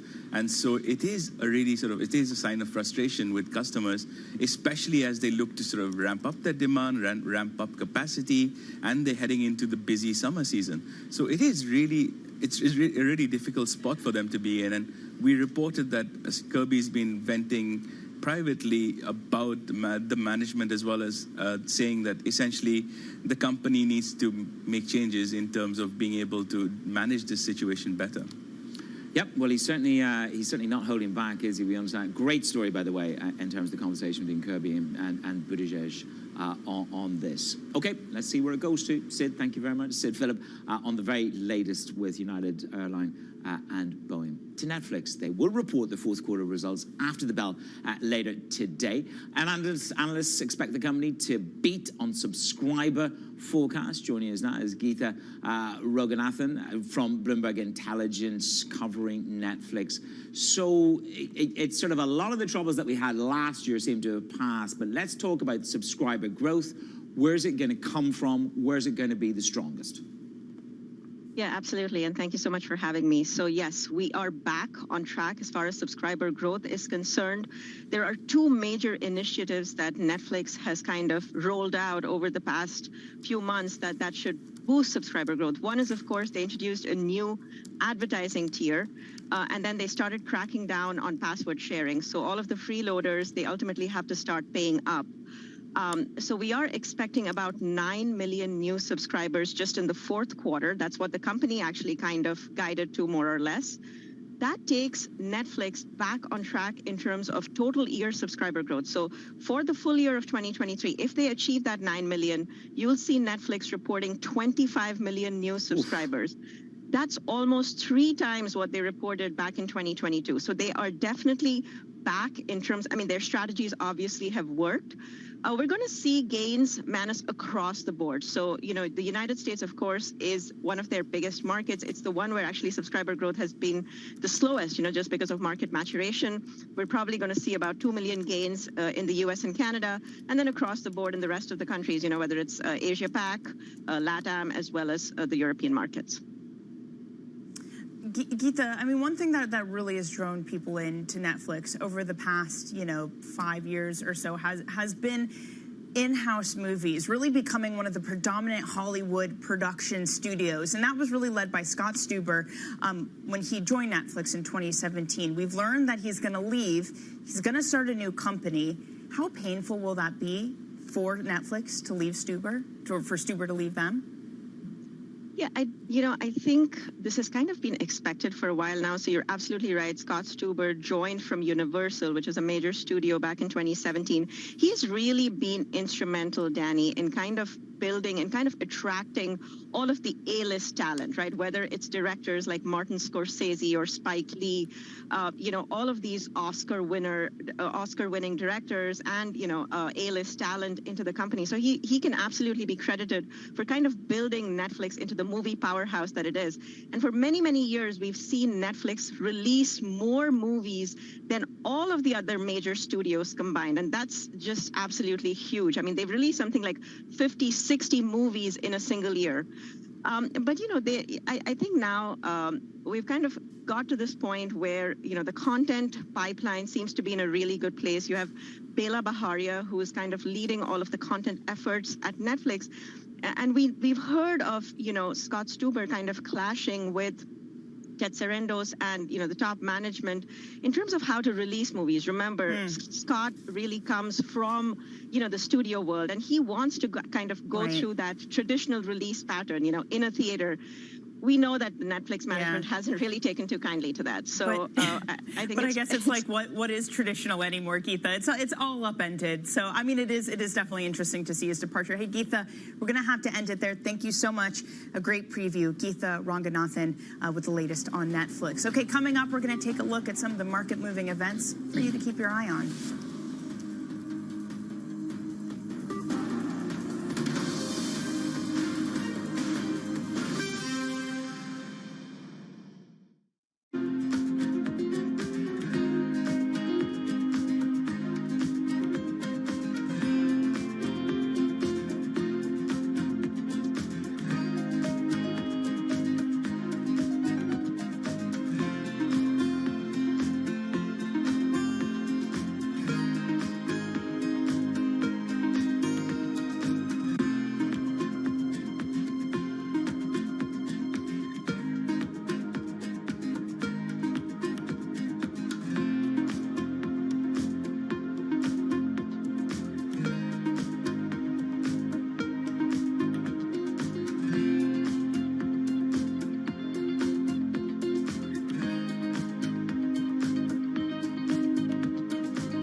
The younger generations are more, of course, pay more attention to sustainability, and so they are looking at brands that are greener. But you have to make sure you're authentic because they hate greenwashing. But what is very important to remember is that none of them, whether they're young or not, will ever sacrifice product quality and efficacy to sustainability, which is why part of the big transformation of our R&I, where there's this €1 billion we spend every year, most of it is spent on transforming our formulas from petrochemicals to biosourced ingredients and green sciences, but without losing the efficacy.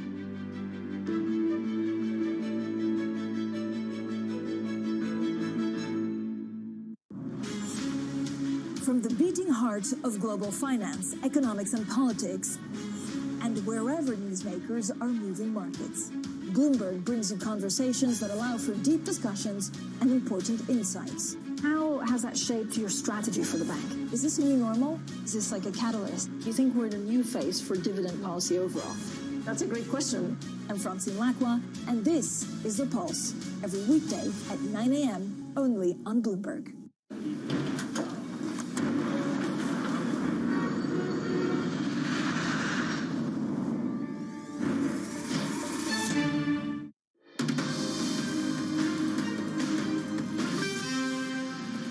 This is Bloomberg Brief. I'm Danny Berger in London alongside Manus Cranny in New York. Okay, let's get you set up for your trading day. Here's a look at what is ahead. First up, Lockheed Martin and Raytheon will report earnings before the bell. We'll keep a close eye on them, what they have to say, commentary about elevated tensions in the Middle East. Then Netflix kicks off big tech earnings after the market close. It's estimated to have added the highest number of new subscriptions since its pandemic peak.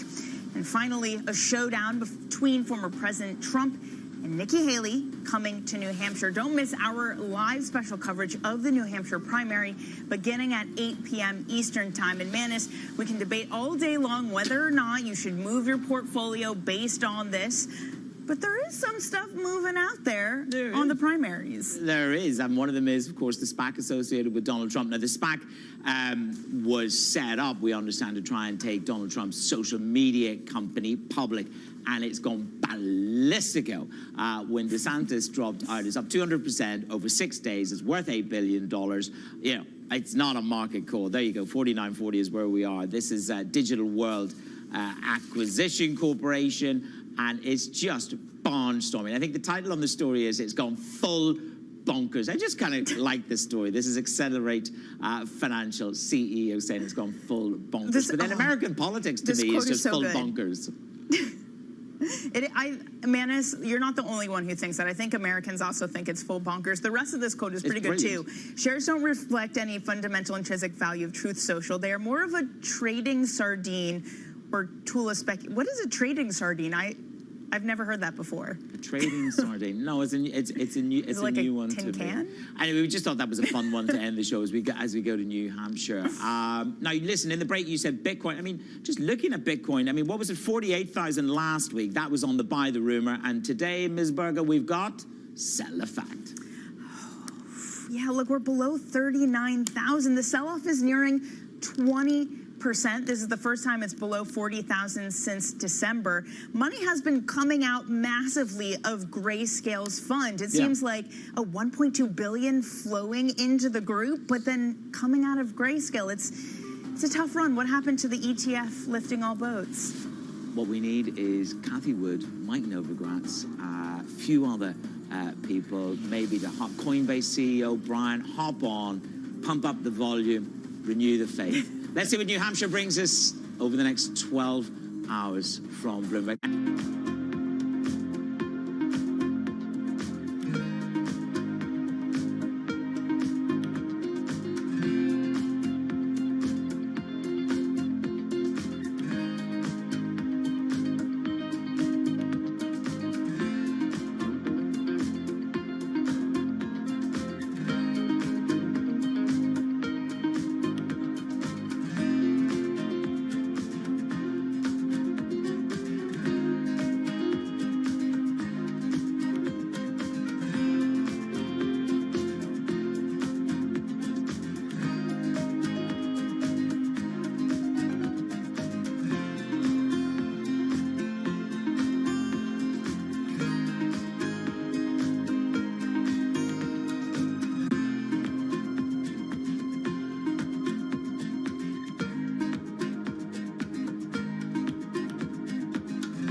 operating in a very volatile environment. So JetBlue has a very large presence here in New York, and there are air traffic control challenges. And so we've had to overinvest in hiring excess crew members and building flexibility into our planning process. And so over time, we hope to wean some of those investments back as the operating environment around us stabilizes. We made the decision early on that we were only going to invest internally on key differentiating technologies, and clearly the powertrain is the key differentiating technology. So our investment is a recurring investment with respect to the powertrain team, the battery team, which is part of it, the engine team, electric engine team, which is part of it. And we also have a lot of non-recurring costs with the other components because we're not developing those internally. We're using the existing aerospace defense supplier base for most of the other components. We invest a lot in the offices, that you feel home, that you can actually be at your best yourself, and people work very differently. We take a lot of input from the sports world, actually, the athlete spirit, right? Building a sports team that can perform at the best, but also talking a lot about the explorer spirit. How can we really tap into new things, continue being disruptive? We have 80 different nationalities at On. It's very important to have a diverse team because we have a very diverse landscape of customers. DOJ or other authorities. Could face bigger challenges next. Was going to keep Rain World Cup. This is a 3 as the economic picture. Covering the intersections of Hollywood, Silicon Valley, and beyond.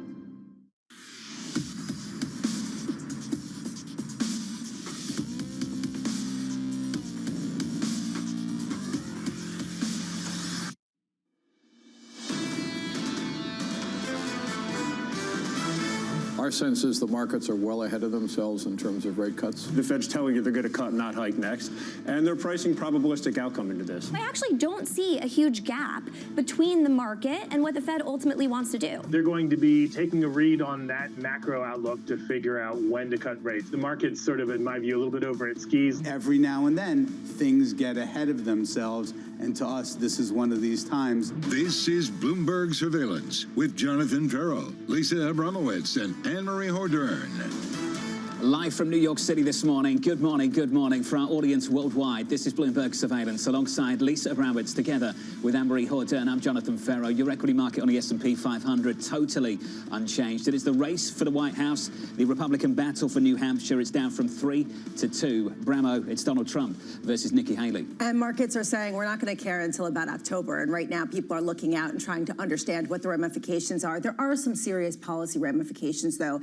And that's why I think people are increasingly focused on what this means for taxes, what this means for fiscal spending, and the fact that whoever wins, it doesn't matter. Heading into that, no government official is going to want this economy to go down. This could be over in the next 24 hours. Julian Emanuel of Evercore writing this morning, AMH, that if Trump wins New Hampshire, he could become a virtual log, and this thing might be done. Pretty much invincible if he was to win New Hampshire, because it's going to be very hard for Nikki Haley to make up that ground. She spent a lot of time, spent a lot of capital in New Hampshire. For her, this is really a make or break moment. And it's never happened before that a candidate has lost Iowa, lost New Hampshire in the primaries, and gone on to become the candidate. So that's the history. That's the history. Let's get to the price action. Equity futures on the S&P 500 totally unchanged. In the bond market, yields shaping up as follows. Your 10-year yields just up by a couple of basis points here, Lisa. 413 on a 10-year. You know, I got to say, as people talk about the potential for rate cuts, just sort of carefully and surgically, you've seen longer-term inflation expectations tick up to around the highest going back to November. So I'm taking a look at this, and I'm talking about break-even rates. I'm looking at this sort of creeping higher. When does this comfort with both higher yields and a steady equity market break down, given that people are concerned about longer-term inflation expectations? I'm looking at equities, the US versus China this morning. Yes. That's the standout story. Coming up on the program, you've got US stocks at record highs. You've got China hoping to spark a bounce with a $278 billion plan. Do you want to walk us through that plan? Basically, they want to make sure that stocks don't go down. It also includes, another part of this is basically draining Hong Kong of liquidity to prevent people from shorting some of the yuan. So we're going to get into a lot of the details. What I find interesting about this, though, is that divergence. Does this mean that the U.S. and China have really decoupled? Because you're not seeing the knock-on to the U.S., either economically or from a market's perspective. Well, look at the difference right now.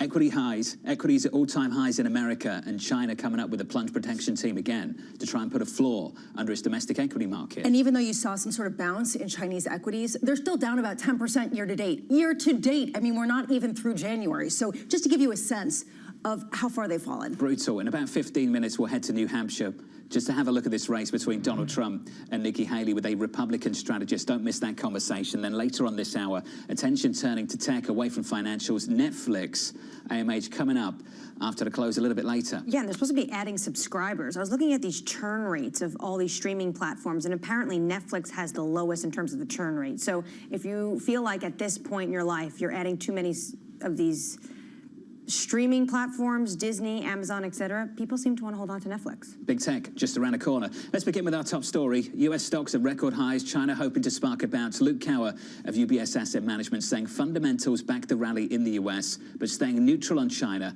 writing this. The property sector overhang and geopolitics likely weigh on how much valuations can positively re-rate. Economic support for important industries doesn't translate efficiently into profit growth. It contributes to excess production and lower margins in industries Beijing is trying to prioritize. Luke Cower of UBS with us around the table.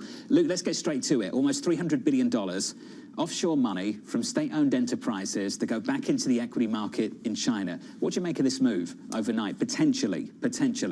Well, I think investors are going to be pretty heartened to see this expansion of the policy toolbox, at least in the short term, so to speak. I think that's a positive. Kind of zooming back, if you zoom out on the chart here, it doesn't take a CMT to realize that this is a level at which Chinese stocks, broad offshore indices especially, should be responsive to anything resembling a positive catalyst. So when you talk about our positioning, this is a reason to have been neutral and not very underweight Chinese stocks. It's the fact that as you kind of approach these levels, as the equity market becomes a bit more of a concern for Beijing, as the economy has had in the past, they're going to do something. This is something in terms of the longevity. I'm a lot more interested in looking at what the FX implications are because, in particular, we've got this strong dollar move to start the year. And typically, you really wouldn't expect a kind of big move, big outperformance in Chinese equities without also a concurrent big downdraft in the dollar. So I'll be interested to see the degree to which that kind of cross-asset correlation holds up in the near term. John, have you ever noticed how different people's tone is on the record and off the record when it comes to China? I'm just saying, there's this question of the sort of formality of taking a look at the different steps and other people saying, what are they going to do next? I mean, essentially, when you talk about FX, they're draining liquidity from Hong Kong to stop out short sellers of the yuan. Does this change the game in some capacity and make you think, after being positive on China, it's starting to look a little uninvestable? Oh, I would say in terms of the draining liquidity from Hong Kong and that angle, I think that's a play we've seen before in the cross-asset space, not necessarily in equities really, but that's certainly something we've seen in terms of squeezing dollar CNH in the past. We've seen these tools brought to bear. So in that sense, not really that much of a new thing to have happened, a different frontier, a different realm, but not necessarily that new of a tactic. We had Alicia Levine sit in your seat just yesterday, and she talked about the difference between the fundamentals and the governance issues. The economy in China for the last 10 years has been growing pretty steadily. The equity market has been an absolute dog. Is it about growth and fundamentals, or is it about governance issues? The unstable, unpredictable policy coming out of Beijing? Well, I'd say a little bit from column A, a little bit from column B here, just because of the earnings growth story, which should be fundamentally underpinning equities. It doesn't happen as strongly in China, and you've seen that be, blatantly a policy decision in some frontiers of the for-profit education, a smaller part of the market, but the most extreme example of what is happening when a sector is not seen as furthering the common interest of China at large. You've seen this in a more market cap moving sense in terms of the internet platform companies. I think you can make a lot more, and we've seen this in the US, you can make a lot more wave away concerns about governance when you're able to grow very fast and translate that into earnings growth. China, you have the kind of concerns about governance at the micro level, you have kind of more macro level geopolitical concerns, and then you have a fairly decent history now of not having a great Sharpe ratio on your profits, so to speak. Given the concerns you see in China China, where do you think foreign money will start to go in EM? Because you like other parts of emerging markets.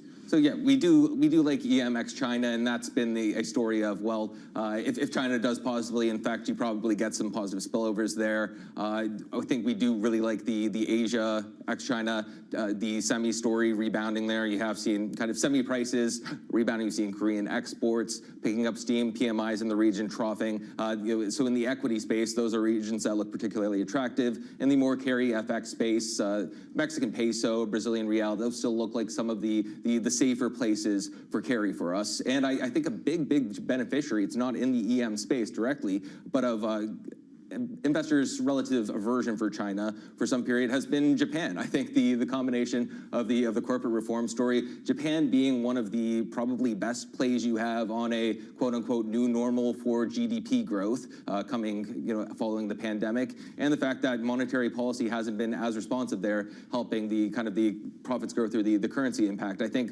all of that has really helped Japan at the expense of China so far. I'd be watching that very closely in the next couple of days, because that's probably something that will be at least reevaluated as investors try to measure how much these China stimulus moves matter.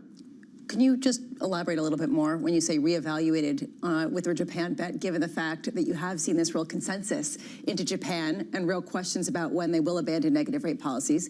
Today wasn't the day. What do you mean that people are rethinking it? Well, I just think quite simply in terms of looking at more regional long-short equity positions, I think, quite clearly, there's been elements to Japan that do have the feel of a lot of momentum chasing. Obviously, the momentum has been against Chinese stocks for a while. So just quite simply, if you tightened up your stop loss on a Japan-China trade in light of how well it's run, this might be a bit of a time where you start to see whether those get hit or not. So it's a market I'll be watching closely just to see the ripple effects from these moves out of China. Luke, let's bring it back to the United States and talk about the leadership in the equity market domestically in the US. It's come from big tech over the last 12 months. Do you still see reason to believe that can broaden out, that breadth can improve as the year develops?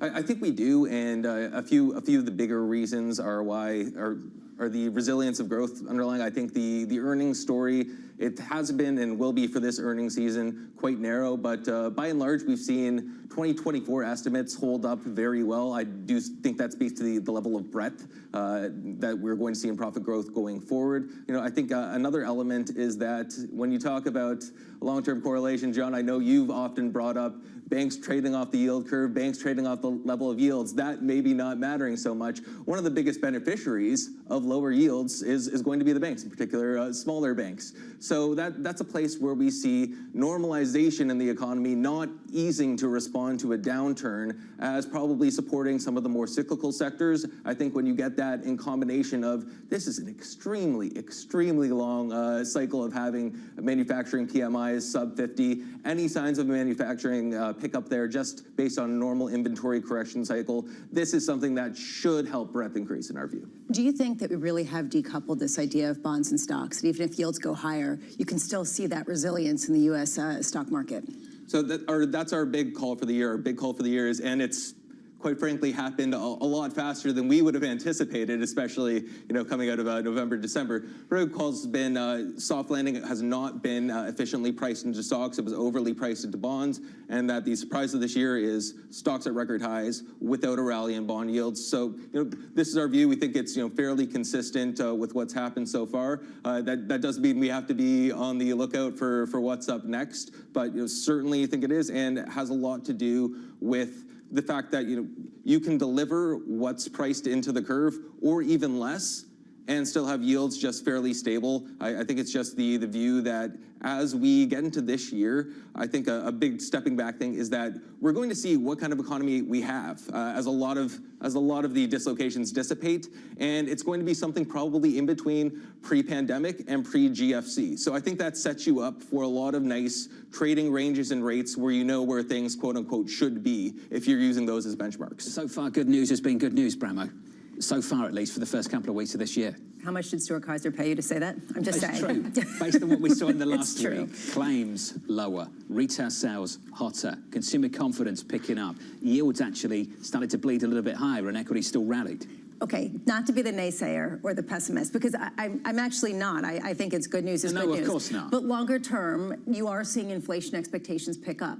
And I do want to watch that space very closely, because if you get this idea that rate cuts now will mean longer-term higher inflation, that changes the equation just a little bit. Lou, stick with us. We've got to talk politics next. Equity markets on the S&P 500 totally unchanged. Let's get you some headlines from elsewhere, from stories around the world. We can catch up with Yahira Hackers with your Bloomberg brief. Good morning, Yahira. Good morning, John. The New Hampshire Republican primary is underway. Nikki Haley winning 6 votes in Dixville Notch, the first place in the nation to cast ballots. Frontrunner Donald Trump aiming for a commanding victory in the Granite State, which would make a November rematch with President Joe Biden more than likely.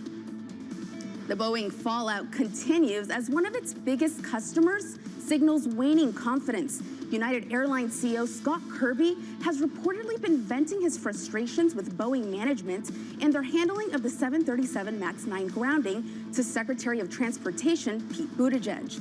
The FAA is increasing its scrutiny, asking airlines to inspect door plugs on an older 737 model. Samsung is reportedly exploring the development of a blood sugar monitor that doesn't break skin. The device would allow non-invasive glucose monitoring and continuous blood pressure checks. The company is setting its sights on ambitious healthcare goals against Apple and Google, who already sell wearables with features that track your health. That's your Bloomberg brief. John? Yahira, thank you. Appreciate the update. Up next on this program, the battle for New Hampshire. Now we're down to 2 people, and I think one person will be gone probably tomorrow. Chaos follows him. You know I'm right. Chaos follows him, and we can't be a country in disarray. That's coming up next on the program. You're watching Bloomberg Surveillance live from New York City this morning. Good morning.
This is Bloomberg News Now.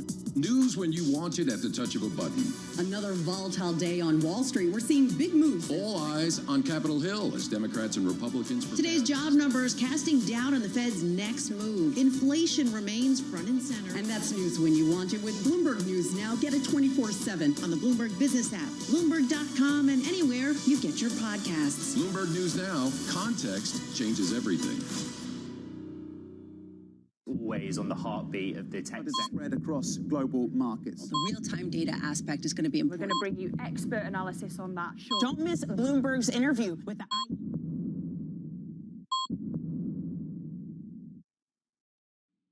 The 2024 nominating contests are here, and the candidates are making their cases to New Hampshire voters ahead of the primary. New Hampshire is going to speak very loudly. Bloomberg is live in the ground, bringing you the fastest news, Trump is leading by a long shot. insightful interviews, Nikki is the one that has knocked all these other candidates out of the race. and the most informative analysis about what it all means for November's presidential election. What is your path to the nomination? Coverage continues today, only on Bloomberg.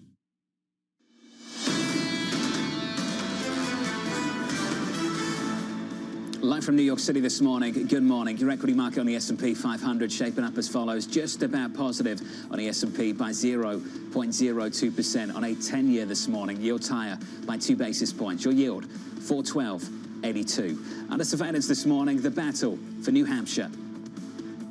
We started off with, really, if you add some Democrats into it, we started off with 13, and now we're down to 2 people. And I think one person will be gone probably tomorrow. And the other one will be gone in November. Chaos follows him. You know I'm right. Chaos follows him.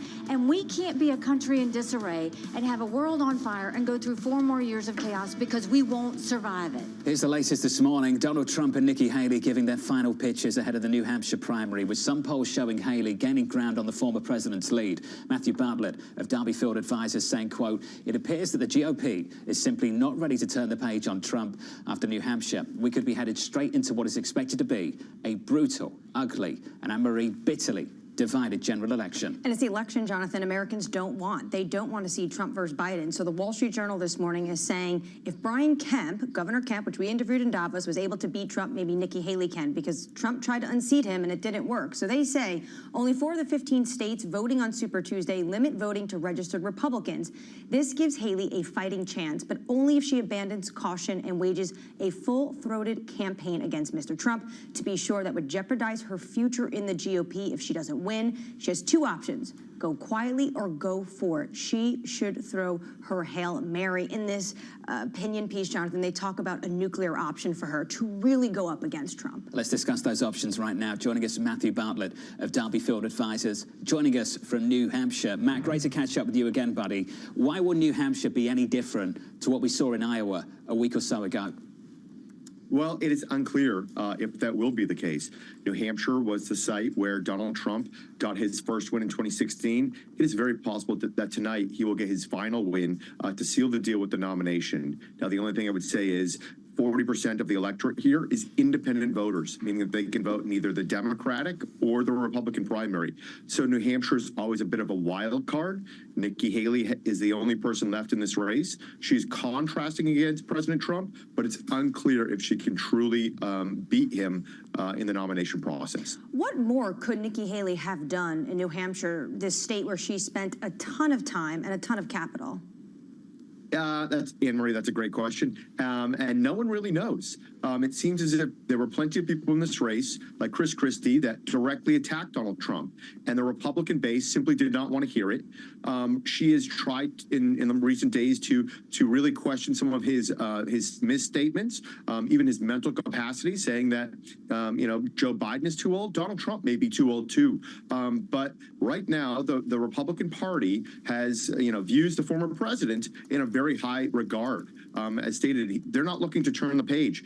And then beyond that, there was probably, a year ago, an opportunity. Ron DeSantis was even beating Donald Trump in the polls in New Hampshire. Yet what have we seen for the past 6 months? Head-to-head polling that shows Donald Trump potentially beating Joe Biden in many of the swing states.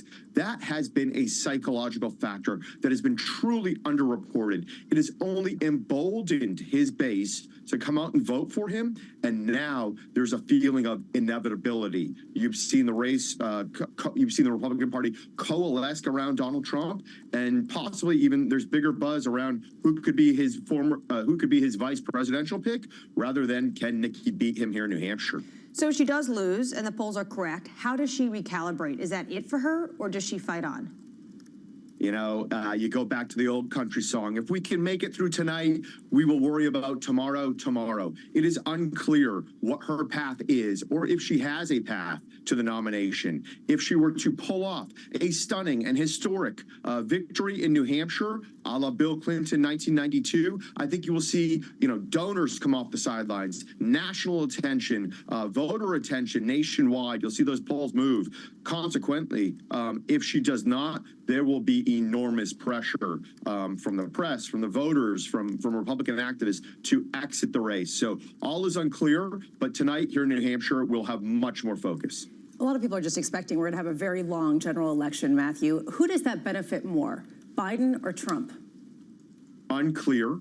As Anne-Marie said, it seems as if both parties are really wed to their nominee. Yet the entire country is really looking to move past both Donald Trump and even Joe Biden. So it will be a tough, bitter election fought on issues as well as feelings, sentiment, attitude, and the possibility of a third party entering the race. Could it be Joe Manchin? Could it be a Chris Christie, RFK Jr.? These are really wild cards in what would be a very, very close election. Let's remember Donald Trump kind of snuck one past the goalie in 2016 with a margin of victory in the swing states of about 70,000 votes, lost in 2020 by about 30,000 votes in the swing states. So it's going to be a very close election. But as said, I think the country is really not looking forward to this. A lot of this makes me think of what David Rubenstein even floated this past summer, which was Joe Biden going to Donald Trump saying, listen, I will pardon you. I will work to get rid of some of these legal issues in the states. If you don't run, and you know what? If you agree to that, I won't run either. Seems to be a bit of a dream coming out of Wall Street that maybe the country would have preferred. But we're heading towards a general election. Hey, Matthew, great to get your view, as always. Matthew Bartlett there of Derby Field Advisors. AMH, bit of a dream, just a little bit? It is an absolute dream. It's like when people come to me and say, is there any way Joe Biden's going to cast aside Kamala Harris and pick a new VP? That is not how things are done in Washington, D.C. There was no way that Biden was going to pardon the former president. Luke Howard, does the politics matter this year to markets? Certainly will. It'd be crazy to say they wouldn't. The way you've had markets move a lot on different political events, whether that be Brexit, whether that be the first election to Trump. I would say that kind of one thing we're discussing more and looking into is, does the presence of a race that's decided so early, and the Davos consensus is clearly what it is regarding the outcome already, with all I've heard out of that is the prediction that Trump will win again. Does that provide the ability to price in potentially implications of the election far, far more ahead of time than we otherwise would? And that's certainly something we're going to be looking at in the days and weeks to come. But I thought the whole idea of Davos is you look at that consensus and you do the exact opposite of what the Davos elite tell you to do. But when you actually do look at the election, isn't the timeline on Joe Biden's side when you look at all the economic data coming out, and the top issue for Americans is the economy? I'd certainly say that the timing of some of the inflections you've seen in consumer sentiment would seem to help President Biden. I think Neil Dutta at Renaissance Macro, I think he's a friend of the program, has previously outlined voter share connected to economic sentiment, and about how that would potentially bode well if such a trend continues. But by and large, if claims are this low, if gas prices are this low, one would think that should matter. On the other hand, is this really an election about the economy? I'm not too sure. Or is this an election where you focus very highly on what the best pollsters are saying in 5 states and trying to get a handle on that as to how things will actually transpire? We often say that, don't we? We sit here and say it's all about the economy. It's about the economy. And then it comes down to 2 things, abortion and immigration. MH, is that it? Well, it also comes down to swing states and who's getting out the vote on those issues. Democrats are going to want to make it about abortion, but poll after poll shows Americans care about the economy. So if the economy is in a good place, maybe then their secondary issue becomes an important issue for them, whether that's immigration or abortion. Hey, Luke, good to see you. Luke Howard of UBS Asset Management, breaking down this market and the politics for us. Equity futures on the S&P 500, totally unchanged at the moment, slightly negative. Coming up on the program, Brian Weiser of Madison & Wall, looking ahead to earnings from Netflix. You've had the big players on Wall Street, the big players on the West Coast are just around the corner. Live from New York City this morning. Good morning.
much oil to be found in the lower 48 at this point, or even in, let's say, Alaska as well, or mostly we know where all the oil is, and there's no more big Permian Basin kind of deposits anywhere?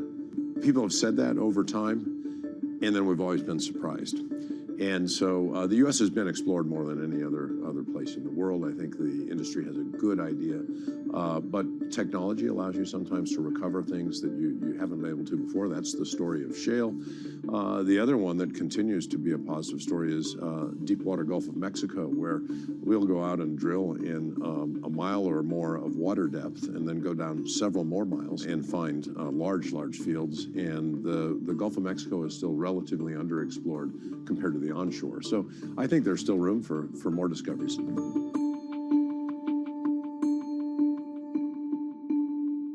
From our studios in New York and San Francisco, our expert hosts have the data and analysis about the companies you know and the startups to watch, plus the interviews you don't want to miss. Watch Caroline Hyde and Ed Ludlow on Bloomberg Technology, the only daily business show dedicated to tech, right in the middle of the trading action. 11 a.m. on the East Coast, 8 a.m. in the West. Only on Bloomberg Television. Context changes everything.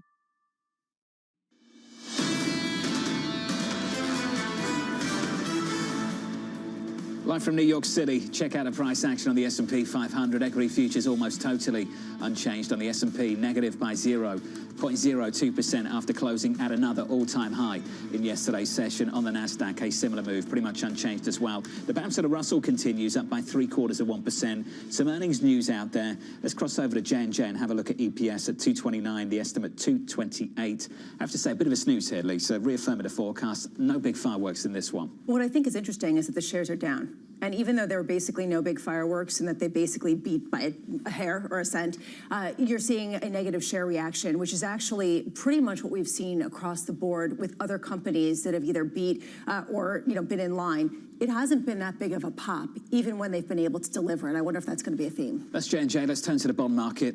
2-year, 10-year, 30-year in treasuries. Here are the scores for you. Yields look like this on a 2-year higher by a single basis point. 440.61 on a 10-year, up by 2 basis points. 412.62. Jan Hasius, Goldman Sachs, catching up with the team at Bloomberg over in Hong Kong. Bramo talking up a move in March.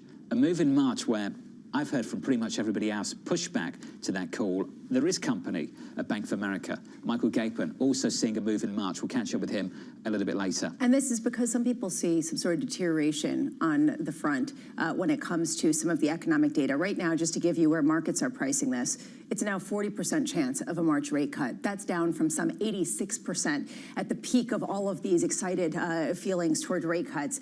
A lot of people are eyeing June. So March is now not in consensus. Yields higher by, let's call it 2 basis points. Let's turn to foreign exchange. ECB meeting in a couple of days' time. The euro looks like this against the dollar. Negative here by 0.2%, 108.63. If you think the euro's a snooze, the ECB is not.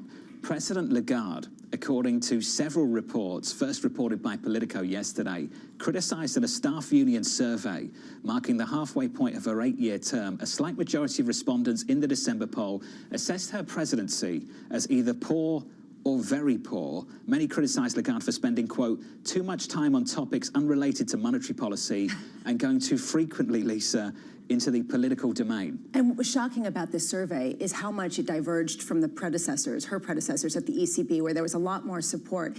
Are her comments on Trump making people dislike her? Are her sort of political forays making people feel like she's not representing the monetary policy, the nuts and bolts of economic theory?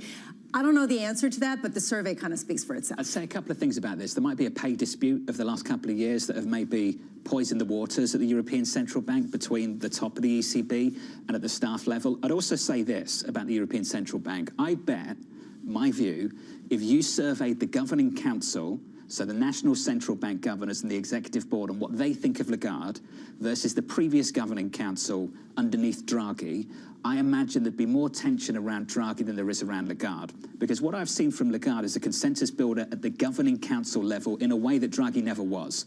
Draghi's strategy from the outside looking in was basically to get everyone into a corner and say, this is what we're doing, you're coming with me. And you saw a lot of unhappy central bankers off the back of that through that period. I don't see the same thing under Lagarde on the governing council. So the staff might be super unhappy, there's reason for it. And we've been talking about her weighing into politics when maybe she shouldn't. But I bet you if you polled the governing council, they'd have a different view on this. I wonder if there's a larger theme that you could take from this, and not to go too astray, but strong leadership styles. It sort of isn't great for people who might want to weigh in at the top, but maybe it makes for a clearer mandate at the bottom or in the middle ranks. And that maybe is part of what's contributing to this. But I agree with you. People are able to have their own opinions and voice dissent, which, you know, we've talked about how that's refreshing, basically. The central bank, though, is coming out, and the spokesperson saying this is flawed. And because of that, it's less than 25% of individuals who work at the ECB weighed in on this poll. I'd like to see what 100% of these individuals have to say. I imagine it might come up with the same thing, to be honest with you. I expected that pushback from the ECB. I think the ECB also said that you could fill in your name and do the same form twice or something like that and do multiple responses, but whatever. The fact that it leaked tells you everything that you need to know. I mean, that's exactly. really, that speaks volumes. Let's get to the top stories this morning. Under surveillance, authorities in China drawing up a $278 billion rescue package for the slumping stock market. Pressure building to act with the benchmark Shanghai index touching a 5-year low this week. More than $6 trillion has been wiped out from Chinese and Hong Kong stocks since the peak in 2021. China-linked equities in the US also under pressure. The Nasdaq Golden Dragon Index down over 15% to start the year. The plunge protection team regrouping offshore this time, Pramo, reportedly. What's interesting to me is that this is coming without necessarily a commensurate package of economic bolstering that a lot of people are saying is required in China. You're also seeing the shares down in China about 10% year to date, even with the pop that you saw overnight. So a real question of what they're trying to accomplish here, and exactly does this make China more investable for people who basically have abandoned it, as we've seen from foreign direct investment? Alicia Levine said it yesterday, basically uninvestable. Voters in New Hampshire are heading to the polls today in a matchup between Republican presidential hopefuls Donald Trump, Nikki Haley. Trump leading by double digits in final polling. Haley looking to rally anti-Trump Republicans after Florida Governor Ron DeSantis ended his campaign over the weekend. The next major contest is in Haley's home state of South Carolina on February 24th. And AMH, there is one question: will it even get to February 24th? That's the big question today, because if Trump wins New Hampshire, it does feel like he's invincible. And this is favorable ground for Nikki Haley. You have a lot of Republicans here who want to do away with Trump. They care about issues that she's trying to cudgel up when it comes to fiscal policy, when it comes to things like how she views foreign policy. This is the place she can win. So if she doesn't win here, it feels like it's over. Let's finish on this story from United Airlines. Losing confidence in Boeing after the grounding of the 737 MAX 9 after mid-air emergency earlier this month. According to Bloomberg, United CEO Scott Kirby is appealing to U.S. Transportation Secretary Pete Buttigieg to act following his frustrations with Boeing management and their handling of the incident. United gaining in the pre-market after raising its 2024 guidance when it had announced fourth quarter results just yesterday. United this morning is positive. On the month, Bramo, it's down about 9–10%.